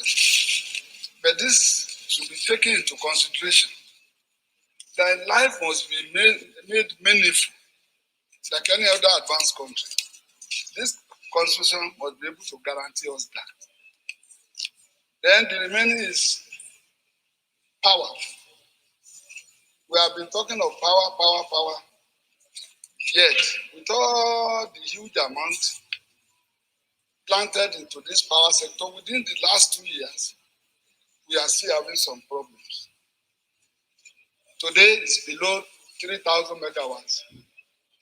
We have to look into that area, whether there are no round pegs in the round hole. For instance, we are talking of Mambila Plateau. The man in charge of power is from that area. Automatically, that one, if we have already spent a lot of money on Mambila, we'll have gotten what we are looking for. We want you to take note of that. On security, the same thing. We have been repeating. God will guide your leadership and the Senate and the government to show us the way on how to have peace. INEC, Electoral Act must be done in a way, modern way, of guaranteeing on everybody the right to vote and the right to be voted for. And so that we are going to meet whatever we have done here outside in the next few years. Agric, a lot of money has been spent on agric. And we still need a lot so that we avert the impending famine that is coming because of this insurgency. Education, we have done a lot. All these areas, we have done a lot. But our problem now, including health, including economy, we have done all what we should do under your leadership. But the problem is the end result. That's the executive to execute all these projects, all these proposals and so on. The problem is that with all what Mr. President has spent, we have borrowed a lot on all the projects, but unfortunately, the project did not go down to the masses. We are still having problems. So the question is, why are we having problems despite the approval from us and the releasing of this fund by Mr. President? Then we now look at whether there is a good team or not. If we are having problems of a problem and borrowings are going up, automatically we have to look into the team that are really executing this. Mr. President, we have to give the leadership that role to perform. On all this, job creation is a key to this teeming youth that are ravaging the whole country up and down. We should legislate on a lot of projects that are give these boys a good life so that they stop running after the elite. The elite are here, we are their representative. Automatically, we should do what we could to make them happy. If not, God forbid bad thing. On this, I congratulate you. I congratulate the Senate. And we pray that God Almighty, for the remaining 2 years and beyond, God will spare our lives. Thank you very much. Thank you very much, Senator Matthew Urogide. Thank you, Mr. President. I'm Senator Matthew Urogide. I represent the South Central District. Mr. President, first let me congratulate you, the leadership and the entire Senate, for the 2 years that have passed in our service to our fatherland. Mr. President, let me wholeheartedly tell our colleagues that have contributed to this contribution today that I agree with them in totality, because all the issues that have been mentioned here today are issues of national importance. The area I want to talk about now, that of course has not been dealt with here, is my approach to the issue of insecurity. One issue today that is on the front burner in our country is the issue of insecurity. And I believe this issue takes precedence over any other issue or challenge that is confronting our people in Nigeria today. Since, of course, the advent of the Fourth Republic, this aspect or this leg that we have seen over time is one that is the most turbulent for our people. Insecurity of life, insecurity of properties, all over the country. And then we'll be having this approach that these insurrections must be crushed. We have used the military option to try to engage insurgents, bandits, kidnappers. But I just believe that in as much as we are doing this, the Nigerian state must be thinking of another alternative. Well, put at times the carrot and stick approach. Why do we need to use, we have been using the stick. Why do we need to use the carrot? I want to quickly remind us that issues like these that have arisen in the past, have we been able to solve them? The Matasini uprising that we had before, the military was called in, and that military was headed by General Alabi Sama. And when he got there, what he did to quell that insurrection was to sit down and have a discussion. And how they were able to quell that insurrection. The Niger Delta insurgency or militancy came as Adi Dokubo and his group had virtually circled the whole of Niger Delta. When, of course, the federal government now said there was the need to move aeroplanes or helicopters to bring Adi Dokubo and other militants to Abuja for discussion. And after that discussion, under the regime of our late President Musa Yar'Adua, it's now happened that, of course, the amnesty program was struck, or deal was struck. We were able to do it through discussion. Now, the Boko Haram issue and all other forms of insurgency that we are seeing in Nigeria, we have been having this approach of having to use the military or use force to quell it. Mr. President, this approach might sound a bit unpopular, but every day that passes by, we are finding that it is more and more difficult for us to be able to quell all these uprisings in Nigeria. We have made all conscious efforts, making allocations of our resources, scarce resources, to develop our military hardware. We have set up committees, even the one that you mentioned in your speech, that were headed by the leader of the Senate, meeting with the heads of security organizations. But the Nigerian state, the Nigerian government has not met with the heads of all these insurgents. Therefore, my humble submission here and advice is that the federal government should think of alternative means of resolving this conflict. It does not, grandstanding cannot help any government at this time. More so, this is not a regular warfare. Even the regular warfare that we had in the Nigerian Civil War, it still happened that by the time the head of rebels left this country, Colonel Effiong had to still quickly meet with General Yakubu Gowon, and that was military head of state, to strike a deal that brought the Civil War to an end. So I think it is important at this time that the federal government of Nigeria should go back to discussion with all these groups as a way of finding lasting peace to all this pervading issue of insurgency or insecurity in Nigeria. Thank you very much, Mr. President. Thank you very much, Senator Albert Basi Akpan.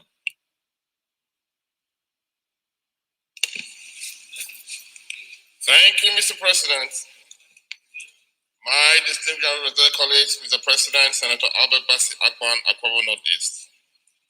Mr. President, let me equally congratulate you and the leadership and our distinguished colleagues for a successful end of our second year in the 9th Senate. Mr. President, I could recall the day you emerged as the Senate President, the unity that had existed on the floor of the Senate on that day, and how you have actually successfully sustained that unity of purpose, which has actually led us to the noble and little attainment and achievement that by the special grace of God we have reached for ourselves. Mr. President, let me also thank my constituents for the trust and the confidence they have reposed in me. It has been a privilege, Mr. President, since I got here about 6 years ago, and most especially in the last 2 years, rubbing minds with eminent Nigerians that have contributed and achieved so much impact in their various fields of endeavors.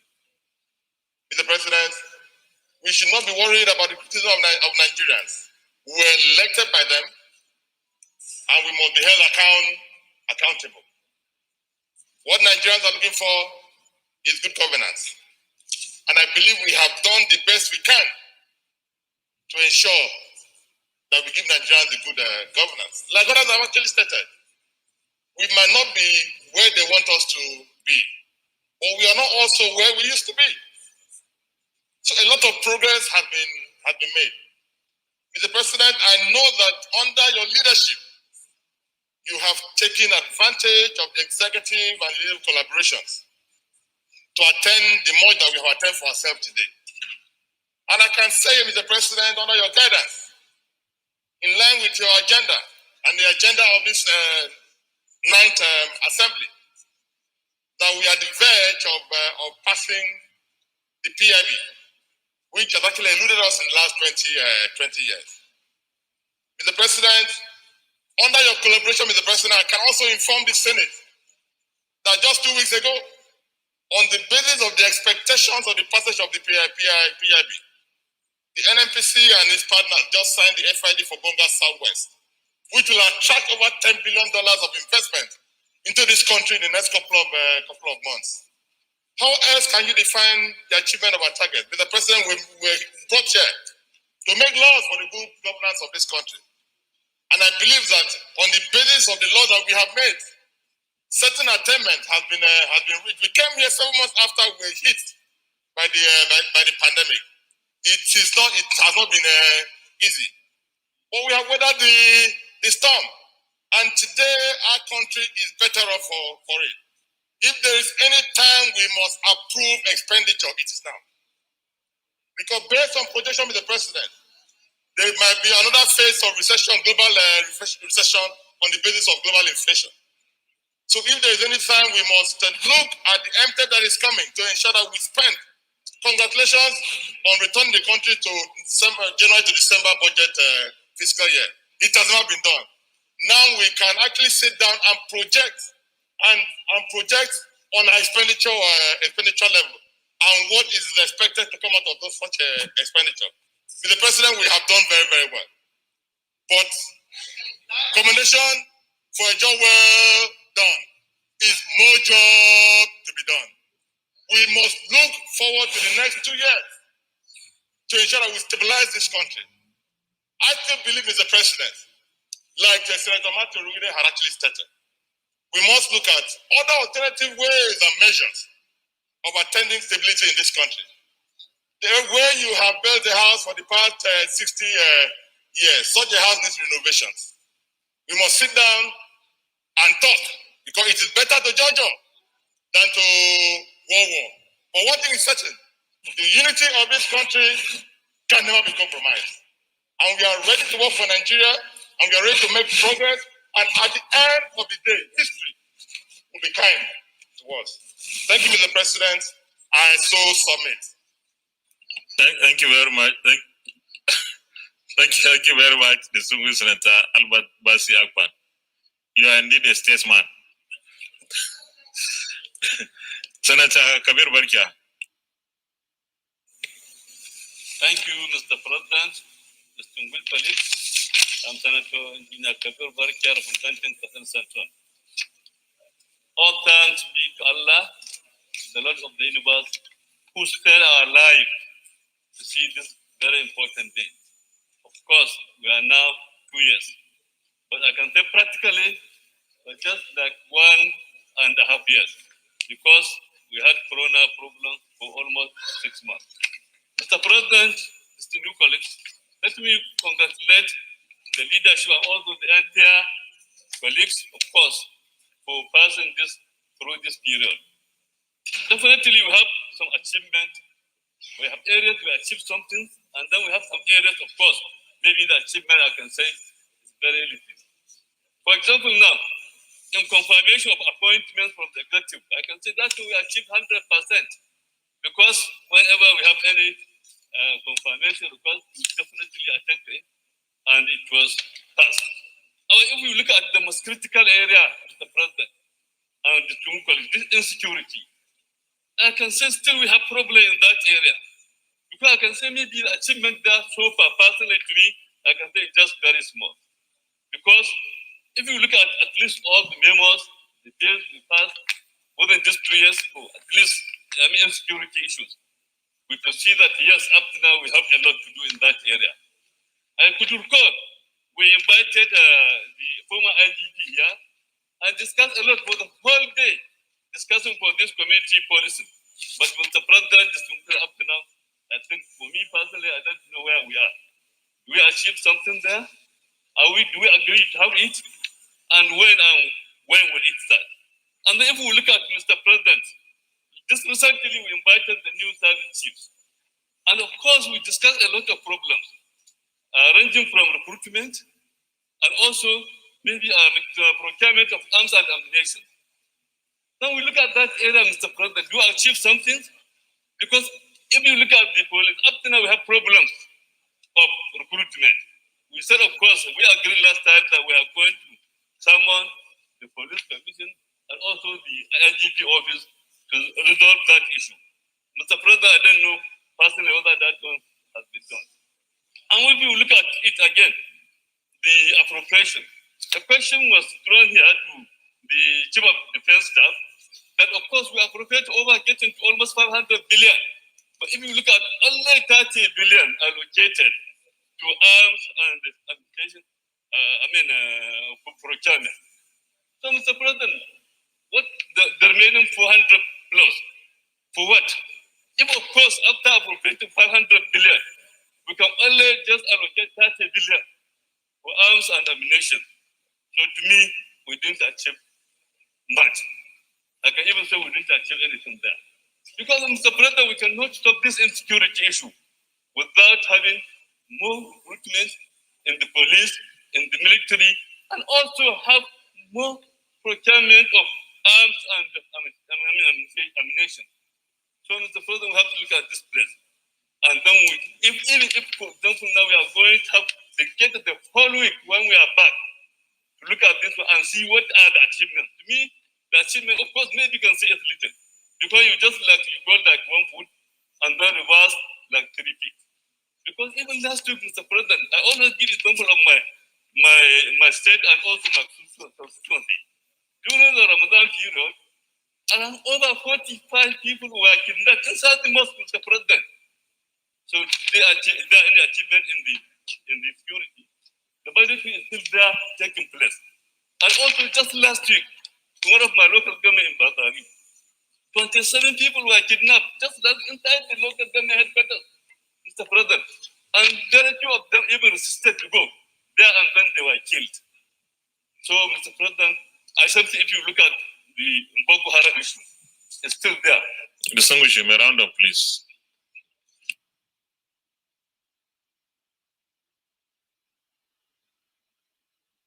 President, thank you very much.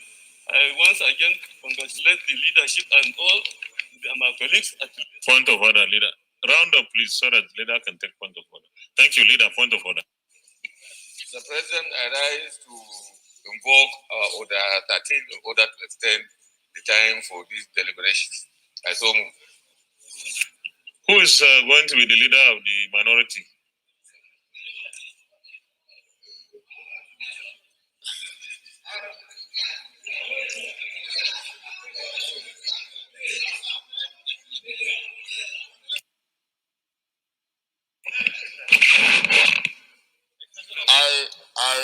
second the motion as needed. Thank you, distinguished colleagues. Before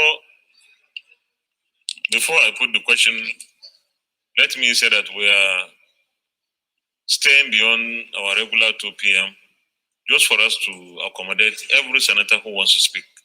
This is a special session, and I think we should give everybody the opportunity to speak, whoever wants to. But also, let me appeal that we stay within the 3 minutes limit. With those comments, those in favor that we suspend our order 13 to enable us to sit beyond 2 p.m. say aye. Those against say nay, the ayes have it. The next, Senator Sani Musa. Thank you, Mr. President. My distinguished colleagues, my name is Mohammed Sani Musa, representing Niger East. I will want to use this opportunity to congratulate the leadership of the 9th Senate, especially Mr. President of the Senate, the principal officers, and the ranking senators that have tutored us in the act of legislation. We that came new, we have seen how it is. I can say it without any doubt that the unity of this country depends on the roles that we play here. We are people from different diversities, different professions. We have those that are well experienced in the act of governance, and there are people that have excelled in their businesses. But by the grace of God, we have all assembled here with one common cause to see how we make our country prosper. Mr. President, the 9th Senate have done very well. And I want us to raise our heads high in terms of what we are here for. But the same, we know the challenges this country is facing.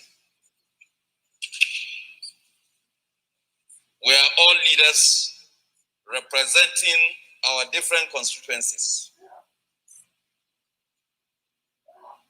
We can make it work, and we will not want to make it differently. As such, the unity that have existed from the assumption of 9th Assembly, I pray to Allah that we continue to maintain it. Our country is facing serious challenges. We have done our bit. In the area of economy, we have done the best we can. We have passed some legislations that seems to make our economy more buoyant than it was. We have passed some legislations in agriculture. We have done so much also in the area of security. Making laws is one thing. Adhering to those laws is another thing. Every Nigerian has a responsibility, just as we do here, to change our attitudes. We cannot say we love each other when we see each other face to face, and we say we love each other. And what we keep inside us is completely different. And these are the reasons why even when you make the laws are not being adhered to. The unity of this country is one thing that this second anniversary should be able to propagate. There's no any other time that we see ourselves in a brick. I have not seen the Civil War. I was a toddler. Okay, allow me to talk. I have not seen the Civil War. I was a toddler. But I have seen movies of what transpired in Civil War. Our generation should not in any way despair We should not allow ourselves to fall back to what some people have experienced. And there is no better time to preach that than now.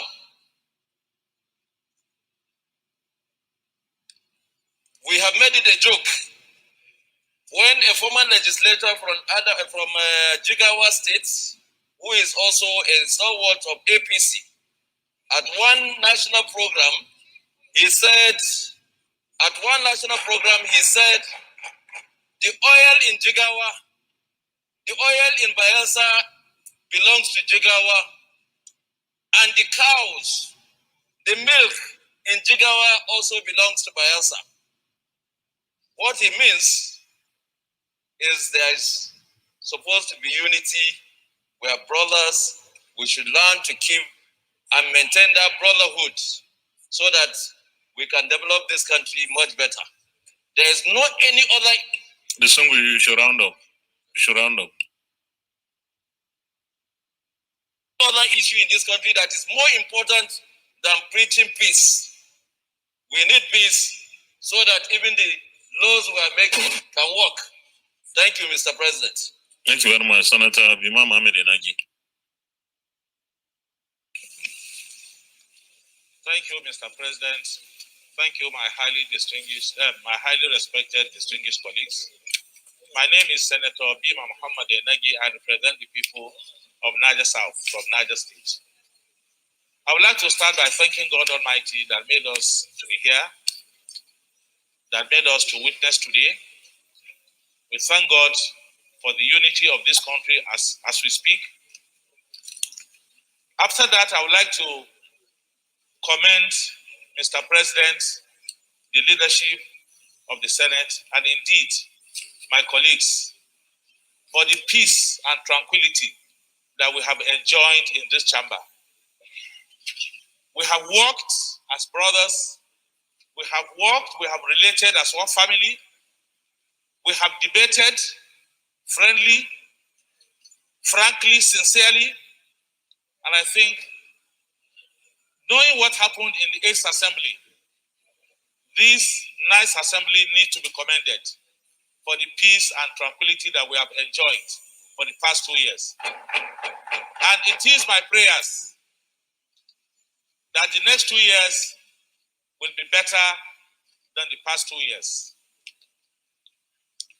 After that, I would also want to commend Mr. President and the leadership for the collaboration we have enjoyed with the executive arm of government. This, I believe, has helped this country greatly. The annual budget cycle that we have been able to ensure that it starts in January, I think it is highly commendable. And that shows in the development in various sectors of the economy that is going on in the country. I would also want to commend my colleagues and the leadership for the number and the quality of bills and motions that we have been able to pass within the last 2 years. However, and this is an area I will advise that we all note, that the progression of the bills, the tracking of the bills and motions, the monitoring of the bills, I think is an area that we need to improve. Some bills undergo first reading, and before the second reading, it takes years before we come here for second reading and before we go for the public hearing. I think that area needs to be looked into so that we can improve in the next 2 years. I will also want to advise strongly that the employment of technology in our processes also need to be improved upon. I will also advise very strongly that our committees and public hearing should be better empowered, for better results. However, The bottom line of what we are here for is the security and the welfare of our people. Number one, and I want everybody to probe his minds, has there been any change in real terms in infrastructural developments in this country over the past 2 years? I'm happy you said yes. There's always room for improvement, and I think we need to improve in the areas of our roads, in the areas of power, in the areas of health, and so many other sectors.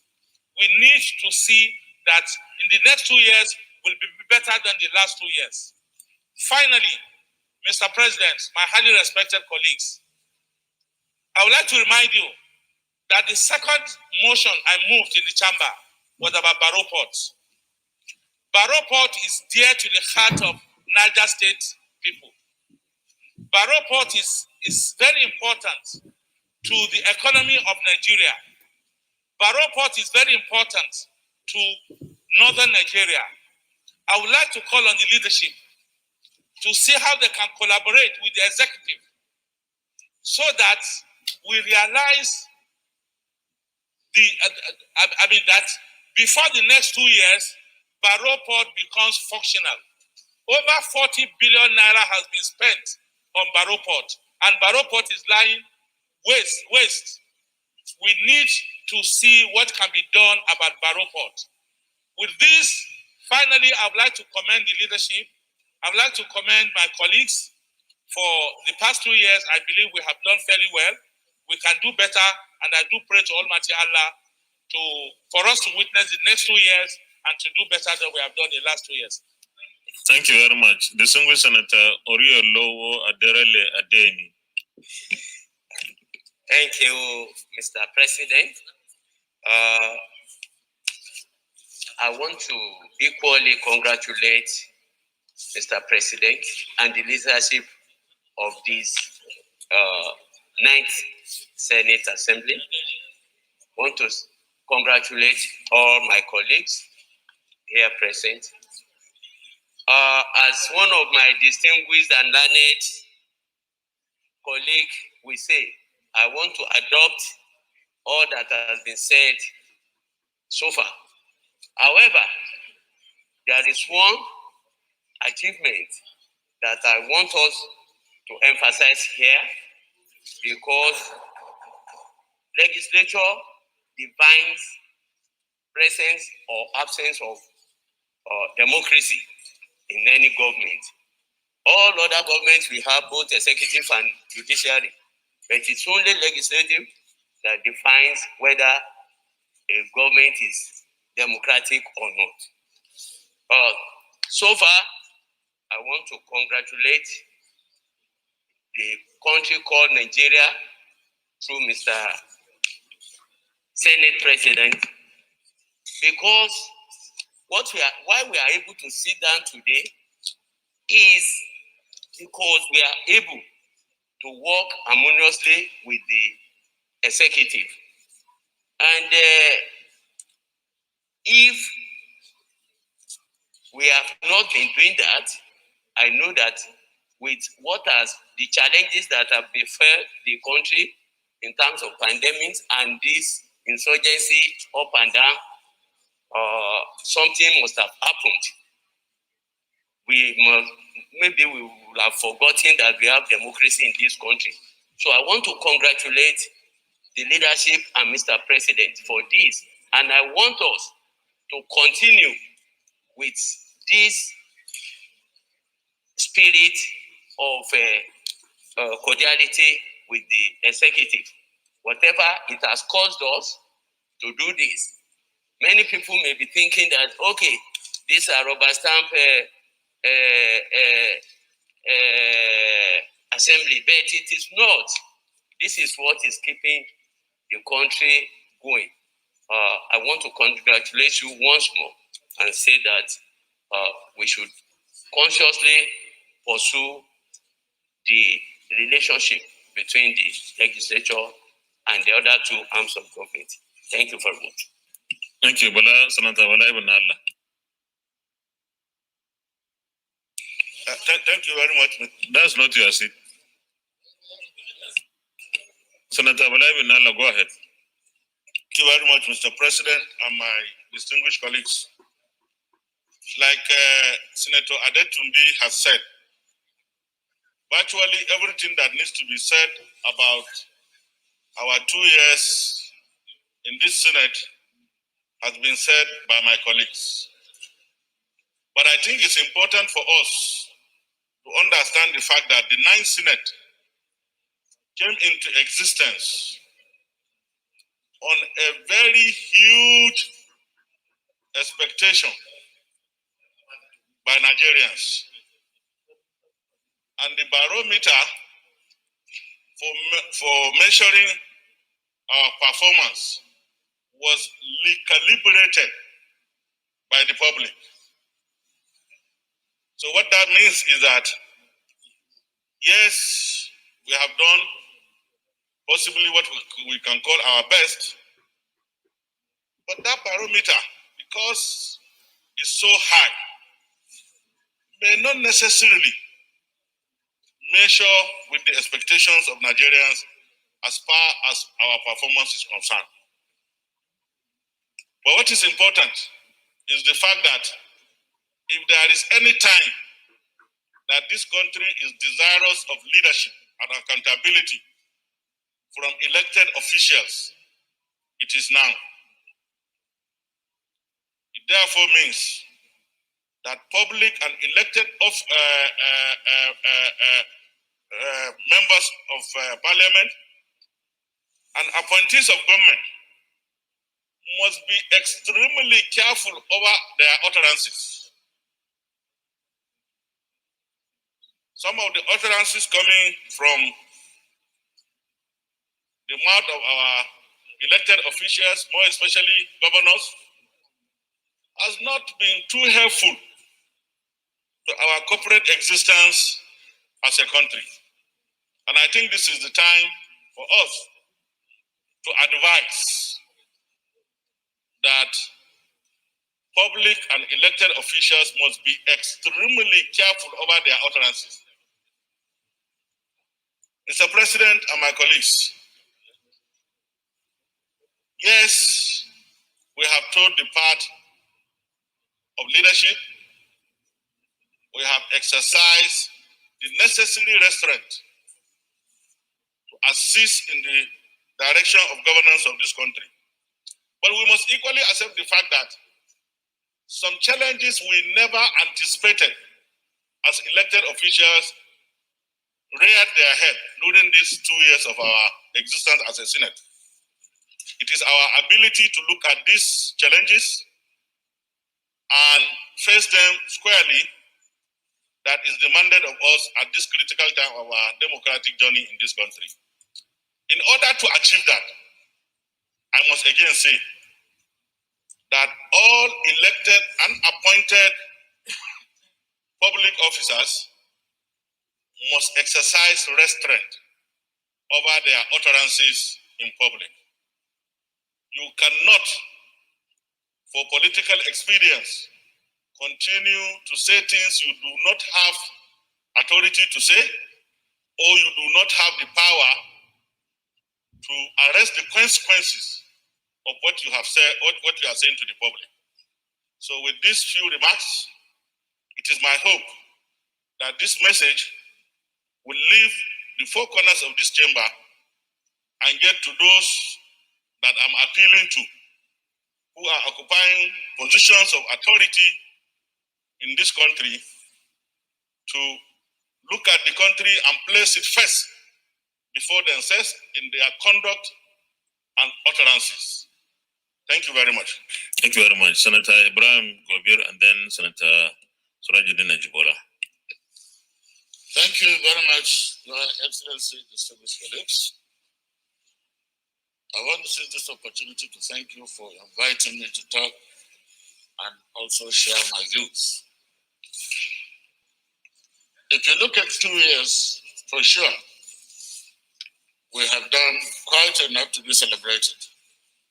But of course, because of the situation we have in this country, it is good that we have scaled it down.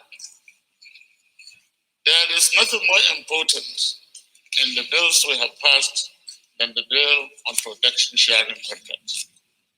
At least that bill in itself has actually given the country quite a lot of money. I think, if not mistaken, about 1.6 billion. Then also the issue of restoration of budget from the usual July, which is too bad, to January. So I think that restoration is good. The only thing we have to do is to make sure that the budget implementation is done rightly and in order. Then what I can say here, there is no Senate session that has actually showed more concern in security aspects than this very Senate. At least we have had about 2 sessions, security summits during this period, and we came up with 2 Senate resolutions, which we have passed to the presidency. The only thing we have to do is to follow up what we have passed so that at least we can restore peace and security in this country. One thing that is fundamental here is that there is no bill that has been passed in this Senate without bipartisan nature, which is very, very fundamental, and that is kudos to the leadership. Once you can be able to bring all these people together so that we have a bipartisan bill, I think that has said quite a lot to the unity of this chamber.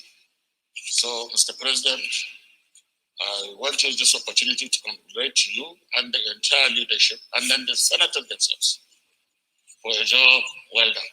Thank you very much, Your Excellency. Thank you very much.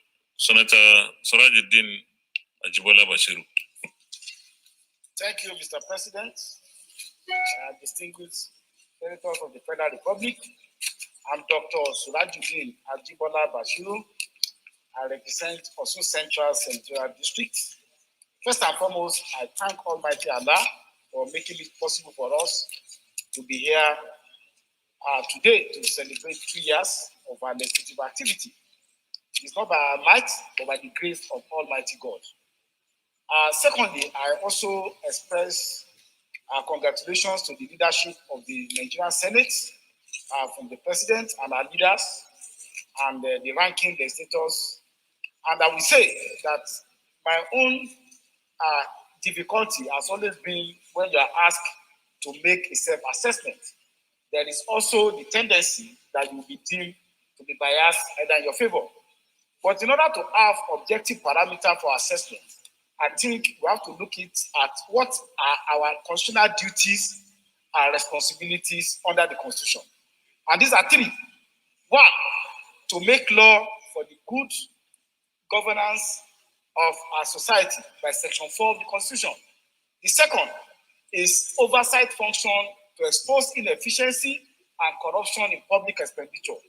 And the third statutory responsibility is confirmation of requisite appointment under the Constitution or as provided in statute.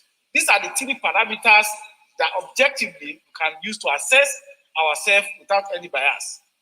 And I will say, despite challenges and without fear of any equivocation, that in the area of lawmaking, the 9th Assembly has discharged itself creditably well from making impactful legislation in virtually all areas of our human endeavor. We can, for instance, mention the promptitude of the Appropriation Act, the promptitude that would deal with the issue of medium-term expenditure framework, the Bank and Other Financial Institution Act, which had not been touched for more than 2 decades, the Company and Allied Matter Act, the Police Amendment Act, Finance Act, and the various other legislations impactful on the life of our people. So in the area of lawmaking for good government of Nigeria, we have performed creditably in this area. Secondly, in the area of oversight function, our various committees have had to intervene with the executive with varying degree of success in exposing inefficiency and ensuring that the Nigerian people have value for money. In this area, our effort in expanding the implementation of the capital aspect of the 2020 appropriation is not only novel, commendable, but has saved the country a lot, of wastages and assuring there's efficiency. Of course, in the area of confirmation of appointment, this Senate, contrary to the naysayers, have had occasions to return some nominees who have not been able to pass through the crucible of requisite statutory requirement or constitutional provision. But going forward, I'm talking as somebody who has the shadow responsibility of protecting the image of the National Assembly. There are certain expectations expected from us as a National Assembly from Nigerians, and I will enumerate them. Because of time, I may not be able to go into the detail. Nigerian people are looking to us to make the constitutional amendment not just a ceremony, but something fundamental and impactful in realizing devolution of powers and restructuring of our governance in an efficient and effective way that will promote good governance, welfare, and security of our people. Nigerian people are expecting us in the next 2 years to come up with an electoral act that ensures transparency and integrity in our leadership production system in Nigeria.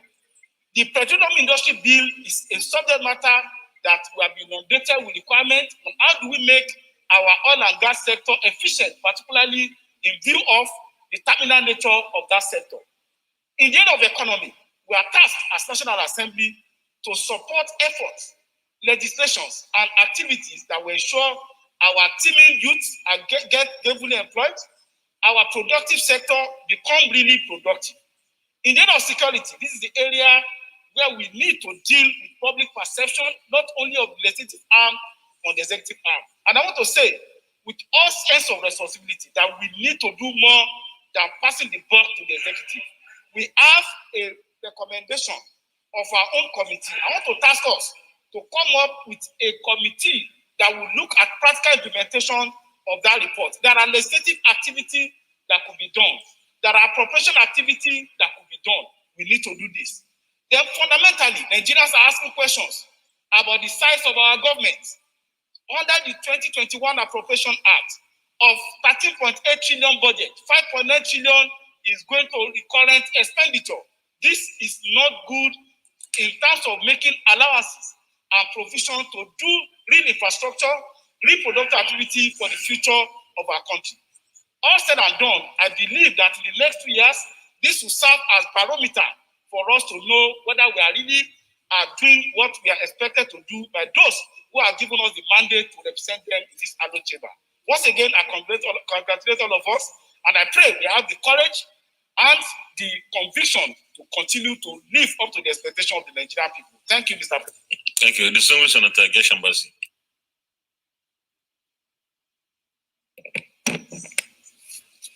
Thank you, Mr. President. Geshambasi, Cross River South. Mr. President, let me congratulate you for this second anniversary. I also congratulate members of the leadership and my distinguished colleagues. Today is an epoch-making occasion, and I think that this Ninth Assembly has discharged itself creditably so far. Let me associate myself with most of the sentiments of my colleagues in terms of the urgency of bills that need, and also your speech in terms of the urgency of the bills that need to be passed, those that have been passed, and what we intend to achieve in this Ninth Assembly. Of course, we've talked about key legislation like the Petroleum Industry Bill, the Electoral reforms, the constitutional reforms, as it concerns particularly devolution of power, and of course, issues of security. These are key areas where we need to make legislation, fundamental legislation, that will impact positively on our country. But Mr. President, for me, I think that is all well and good. But the most important thing that I have seen in these 2 years that I've been here, back in this Ninth Assembly, has been the interpersonal relationships between senators. And these relationships have stemmed from your example. I recall, and I want to associate myself with Senator Nicholas. You have shown great empathy for senators. And so we, in return, have shown empathy for each other. I recall that on various occasions, you have reached out to me personally when I have had issues here and there. And you have asked about my welfare, you have asked about my family, and I'm making a very good point, Chief Wick, and it affects you too. And this type of interpersonal relationships are the bedrock of the Ninth Assembly. So I want to congratulate you for this type of leadership that you have shown in terms of the relationships with senators. And so once again, on this second anniversary, let me congratulate my colleagues, let me congratulate the leadership, and most of all, let me congratulate the Senate President. Thank you. Thank you very much. Distinguished Senator Ode Stephen Addy. Thank you, Mr. President. My name is Distinguished Senator Stephen Addy Ode. I represent the good people of Cross River North. Mr. President, distinguished colleagues, I want to use this opportunity to congratulate His Excellency, the Senate President, and the entire leadership of the Senate for the job well done. Just like my colleague from Plateau State, Professor Nora mentioned, some of us came in to join you, and we have seen how leadership has been taken to the next level. Mr. President, on behalf of the good people of Cross River North, I want to thank you for the opportunity you've given to me. My position here as a senator was threatened, but you stood your ground, the leadership stood its ground, and today, the 129,207 persons that voted for me against my opponent of 19,000 votes celebrated you, celebrated the leadership of these hallowed chambers.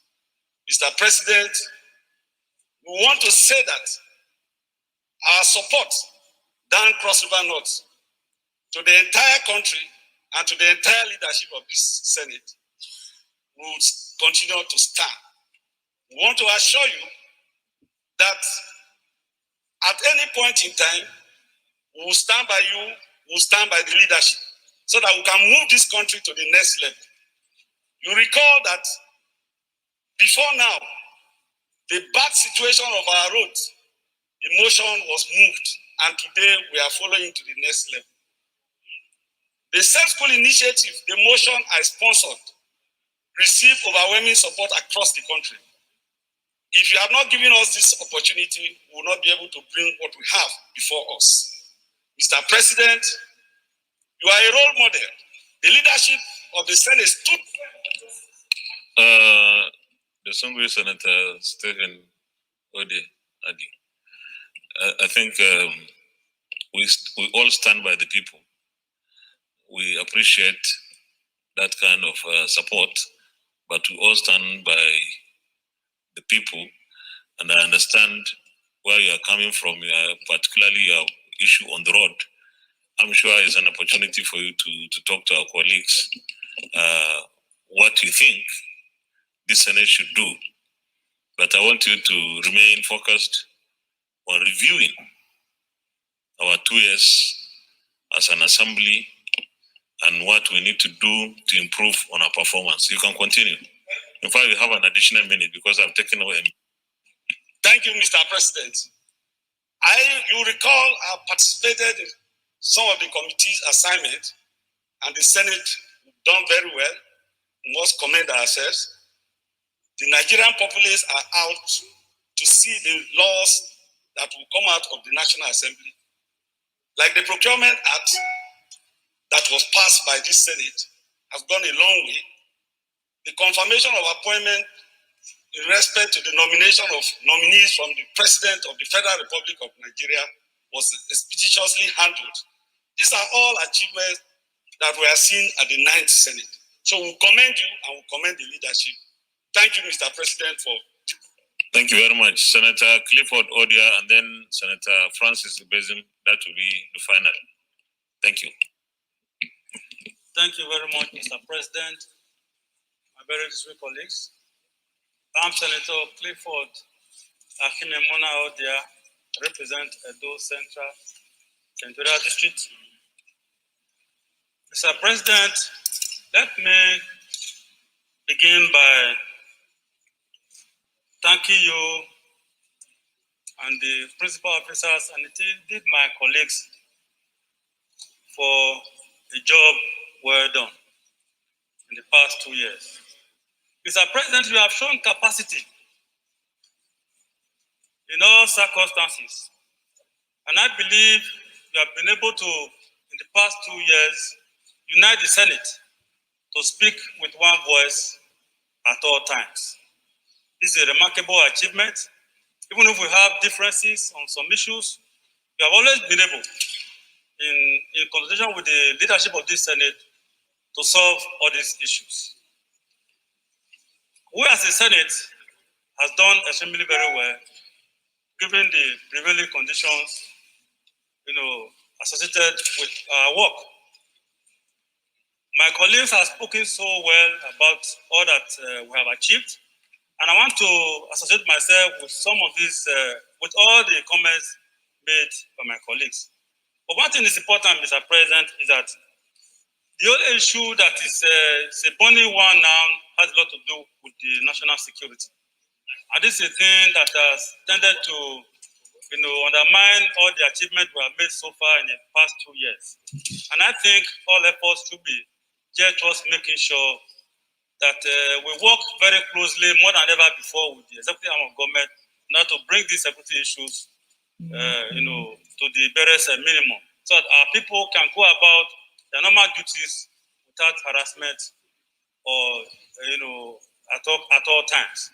This is the only way where I think we can be able to make progress in this direction. Thank you very much, my dear colleagues. Distinguished Senator Francis Ibezim.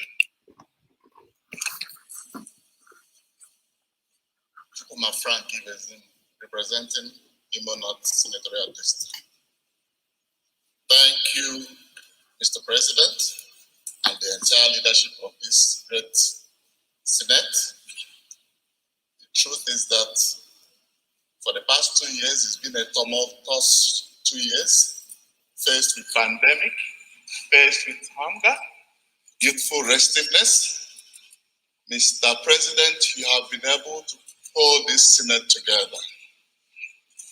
Mine today is to remind Nigerians that yes, even though we are passing through these challenges, that I believe that if we put on our right thinking caps and continue to thank the Almighty God for saving us from the challenges of the COVID-19, that we can, as a people, make a difference and turn around this nation. I believe that even in this time of hunger, killings, Nigeria has an opportunity to look in and discuss more of the things that bring us together and less of the things that will divide us. Mr. President, sir, I congratulate you and the leadership, and I will ask that we should continue to synergize with the federal government and the state government. When there's a challenge in Zamfara, we as the Senate should look in. We shouldn't say it's a challenge with Zamfara people. When there's a challenge in Imo, the entire Senate should look in. If it takes the leadership to try to go out of their way to synergize with the state governments, I believe that we can make a difference in this country. And I know that a great country like Nigeria may actually need this kind of challenge for us to begin to understand that we are a blessed country if we do one or two things differently. I continue to congratulate you, Mr. Senate President, the leadership, the entire Senate, and say that to whom much is given, much is expected. Nigerians are actually looking at us. What we breathe out, what we say out, would be what will encourage Nigerians to hold on. I believe that all over the world there are challenges, and I believe that with love, with unity, with strength, we can do better. Thank you, Mr. President. Thank you very much. Thank you, distinguished colleagues. With those comments from Senator Francis Ibezum, we have come to the end of this special session of our second year anniversary. I want to thank all of you for your various contributions, and I want to take this opportunity to say that all those comments we have made are meant to strengthen this institution of the Senate to continue to remain united, calm, stable, and productive, that we're able to continue to work with members of the House of Representatives, the other chamber, without which, of course, we can't do much. But it is also pointing in the direction of one fact, that our ability to have a cordial working relationship with the executive arm of government is responsible for some of these achievements, or most of the achievements we have done so far. In fact, I dare say that the stability in government today can be largely responsible or could be attributed to the stability in the relationship between the National Assembly and the executive arm of government. Let's imagine that there is a broken down relationship between these two arms of government with current security challenges and numerous issues all over the country. Probably Nigerians would have taken politicians not to be serious people.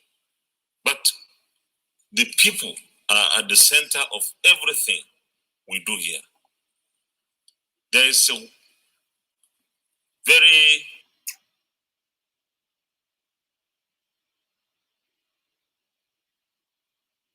wicked coincidence. The wicked coincidence that we have approved so much funds, so much resources, especially for infrastructural development, for economic revival, for empowerment of our youth and population generally. And government has been deploying those resources. Government has been constructing infrastructure across the country. But the wicked coincidence is the insecurity that we are facing. The insecurity tends to cover or becloud all these achievements. And what that means is we have to redouble our efforts to ensure that the security situation of this country improves. This is our target in the next 2 years by the grace of God. It has always been, but I think we need to do much more. While we can pat ourselves on the back, I think we should also continue to remember that most parts of our country suffer from insecurity. And without fixing this challenge, we can hardly do enough to bring in investments, to provide the kind of climate and environment where economic and even social, in fact, even political activities could be carried out seamlessly. So it is going to remain in our focus that the insecurity that we face, we support the executive arm of government to ensure that the armed forces of Nigeria are provided with the kind of resources that will make them do better. And then we hold them accountable.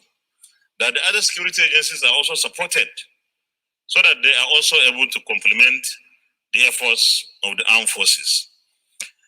The PIB is another issue that most of our colleagues who spoke alluded to. Thank God our joint committee has been working assiduously. I've been in constant touch and contact with them.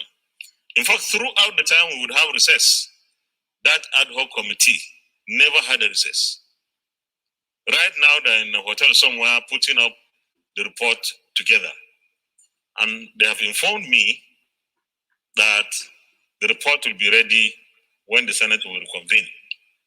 And when we adjourn, of course, we'll make sure that the report will be put together for every member of the National Assembly, particularly in the Senate here. But because it's a joint committee that is working jointly with the House of Representatives Committee, joint committee as well, they are working on the same document. So what will be presented here by our joint committee is the same document that will be presented in the House of Representatives. The PIB so far has received the kind of attention that we promise Nigerians that will give it.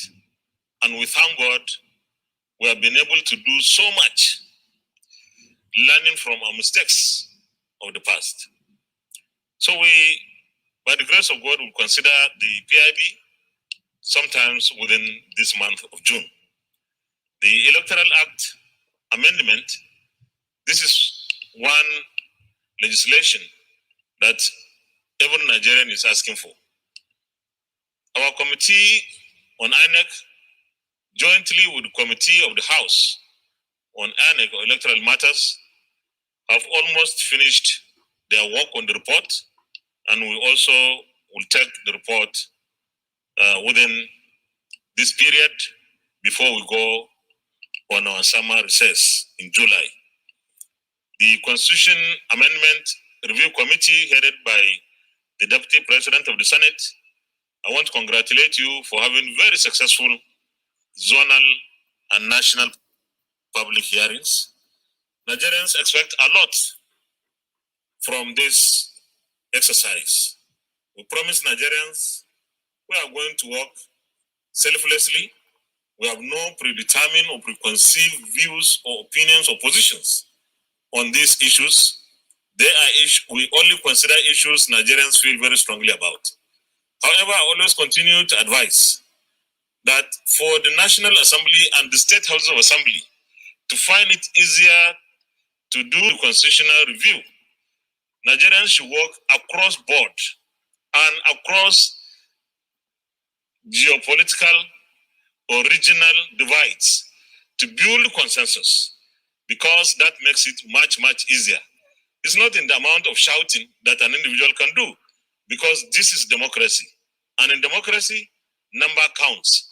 But you can get the number even if you are alone, when you are able to reach out to those that you think need to understand your position. So we need to create that environment where people are able to talk and where people are able to cut compromises, understand themselves, and then in the National Assembly we are able to discuss and pass such issues that consensus have been built around. Let me also talk briefly on governance generally. We are here to support all possible efforts to make Nigeria better than we have met it in 2019. And that is through legislation. We are supposed to work with the executive arm of government. We have passed resolutions upon resolutions here in the Senate. Our expectation is the executive arm of government will always look into those resolutions, while we understand very clearly that resolutions are not mandatory, that is not a law, but resolutions are views, come from the views and opinions of Nigerians that we represent. And therefore, we expect that we need to have more engagements. We expect more implementation of the resolutions that we pass. I'm sure that governance will be improved when such resolutions are implemented. And we should not be tired. We should not be distracted. We should not be frustrated when resolutions are not passed. What we need to do is to continue to work hard, to insist, to engage until we get what we think Nigerians should have. Finally, I want to say that Nigerian unity is something that everyone must work to preserve, especially elected leaders. And one of our colleagues in his intervention mentioned that we must be careful of how we talk, especially as elected or appointed leaders. But what is crucial is the political elites in Nigeria is one group and all the rest on the other group. We must, across all levels of government, work to ensure that Nigerians are protected, that Nigerians are safe wherever they are or wherever they choose to stay, that Nigerians enjoy that kind of relationship between themselves. And I used to say ordinary Nigerians or average Nigerian is probably more Nigerian, more patriotic than many elected or appointed people, because they go all over the country, they marry from different ethnic groups, and they live in whichever part of the country they choose to. It is our duty as elected leaders to ensure that we maintain that kind of sense of unity amongst our people, because without that, we cannot make any headway to making a nation. I want to thank all of us for this very important special session, and I want to congratulate the entire Senate and indeed the National Assembly. And I want to also, of course, commend the media who have been working with us. And with this, I want to say that we have come to the end of today's special session. And when we adjourn, we'll adjourn to go out to our constituencies, maybe also do similar thing, listen to our people, or at least inform them of what we have been able to do and our challenges or our next issues that we want to achieve. But it is an opportunity for us to engage again with our constituents so that we come back with the new things that we need to add. And when I mention add, we have to review our legislative agenda. We recall that the legislative agenda committee was headed by Senator Mohamed Adam Alero. We need to review the legislative agenda because this is 2 years and there are definitely new things that have come into the arena that were not reflected in the legislative agenda. After today, tomorrow, the Senate has mandated the leadership of the Senate and the appropriate leadership of some of the committees to visit an IDP, the largest IDP camp in the FCT, in this anniversary exercise to present our support, our token, and also, essentially, to identify with the cause of those people who have been displaced, the sufferings of Nigerians. It's looking symbolic, but it is very important that we engage with people who are in the most difficult situation to give them hope, because that is what they need, in addition to ensuring that we work harder to make sure that they go back to their various communities. And on Friday, in the morning, we'll hold a press briefing to brief Nigerians on what the Senate has done in the last 2 years, and of course, take some questions from our media people. And on Saturday, we have arranged to identify with our armed forces. We will visit the military hospital in Kaduna, where many of our military personnel who were injured in the either fight against the insurgents or the bandits or what have you are lying. We want to identify with our military. And identifying with our military, we must provide resources within our limits to this set of people who give their lives in order to make us live.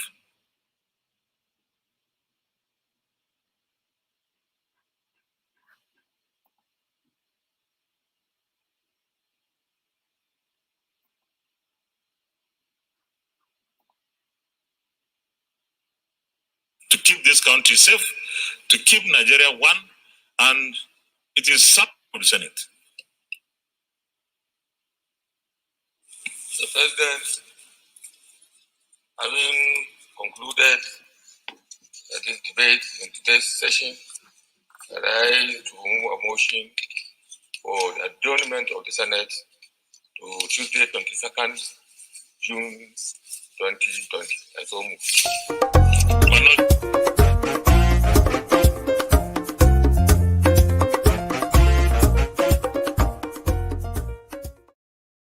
Thank you very much, Minority Leader. Before I put the question, there is a reminder here. This is to inform members, Northern Senators Forum, this is to inform members that the venue for today's meeting is now here in room 1 in the White House, just beside us here. Senator Aliu Wamako, Chairman, Northern Senators Forum. For this, those in favor of the motion that the Senate do adjourn to Tuesday, the 22nd day of June, 2021 at 10 a.m. prompt, say aye. Those against, say nay. The ayes have it. The Senate is hereby adjourned. the Senate is hereby adjourned to Tuesday, 22nd June 2021 at 10 a.m. prompt.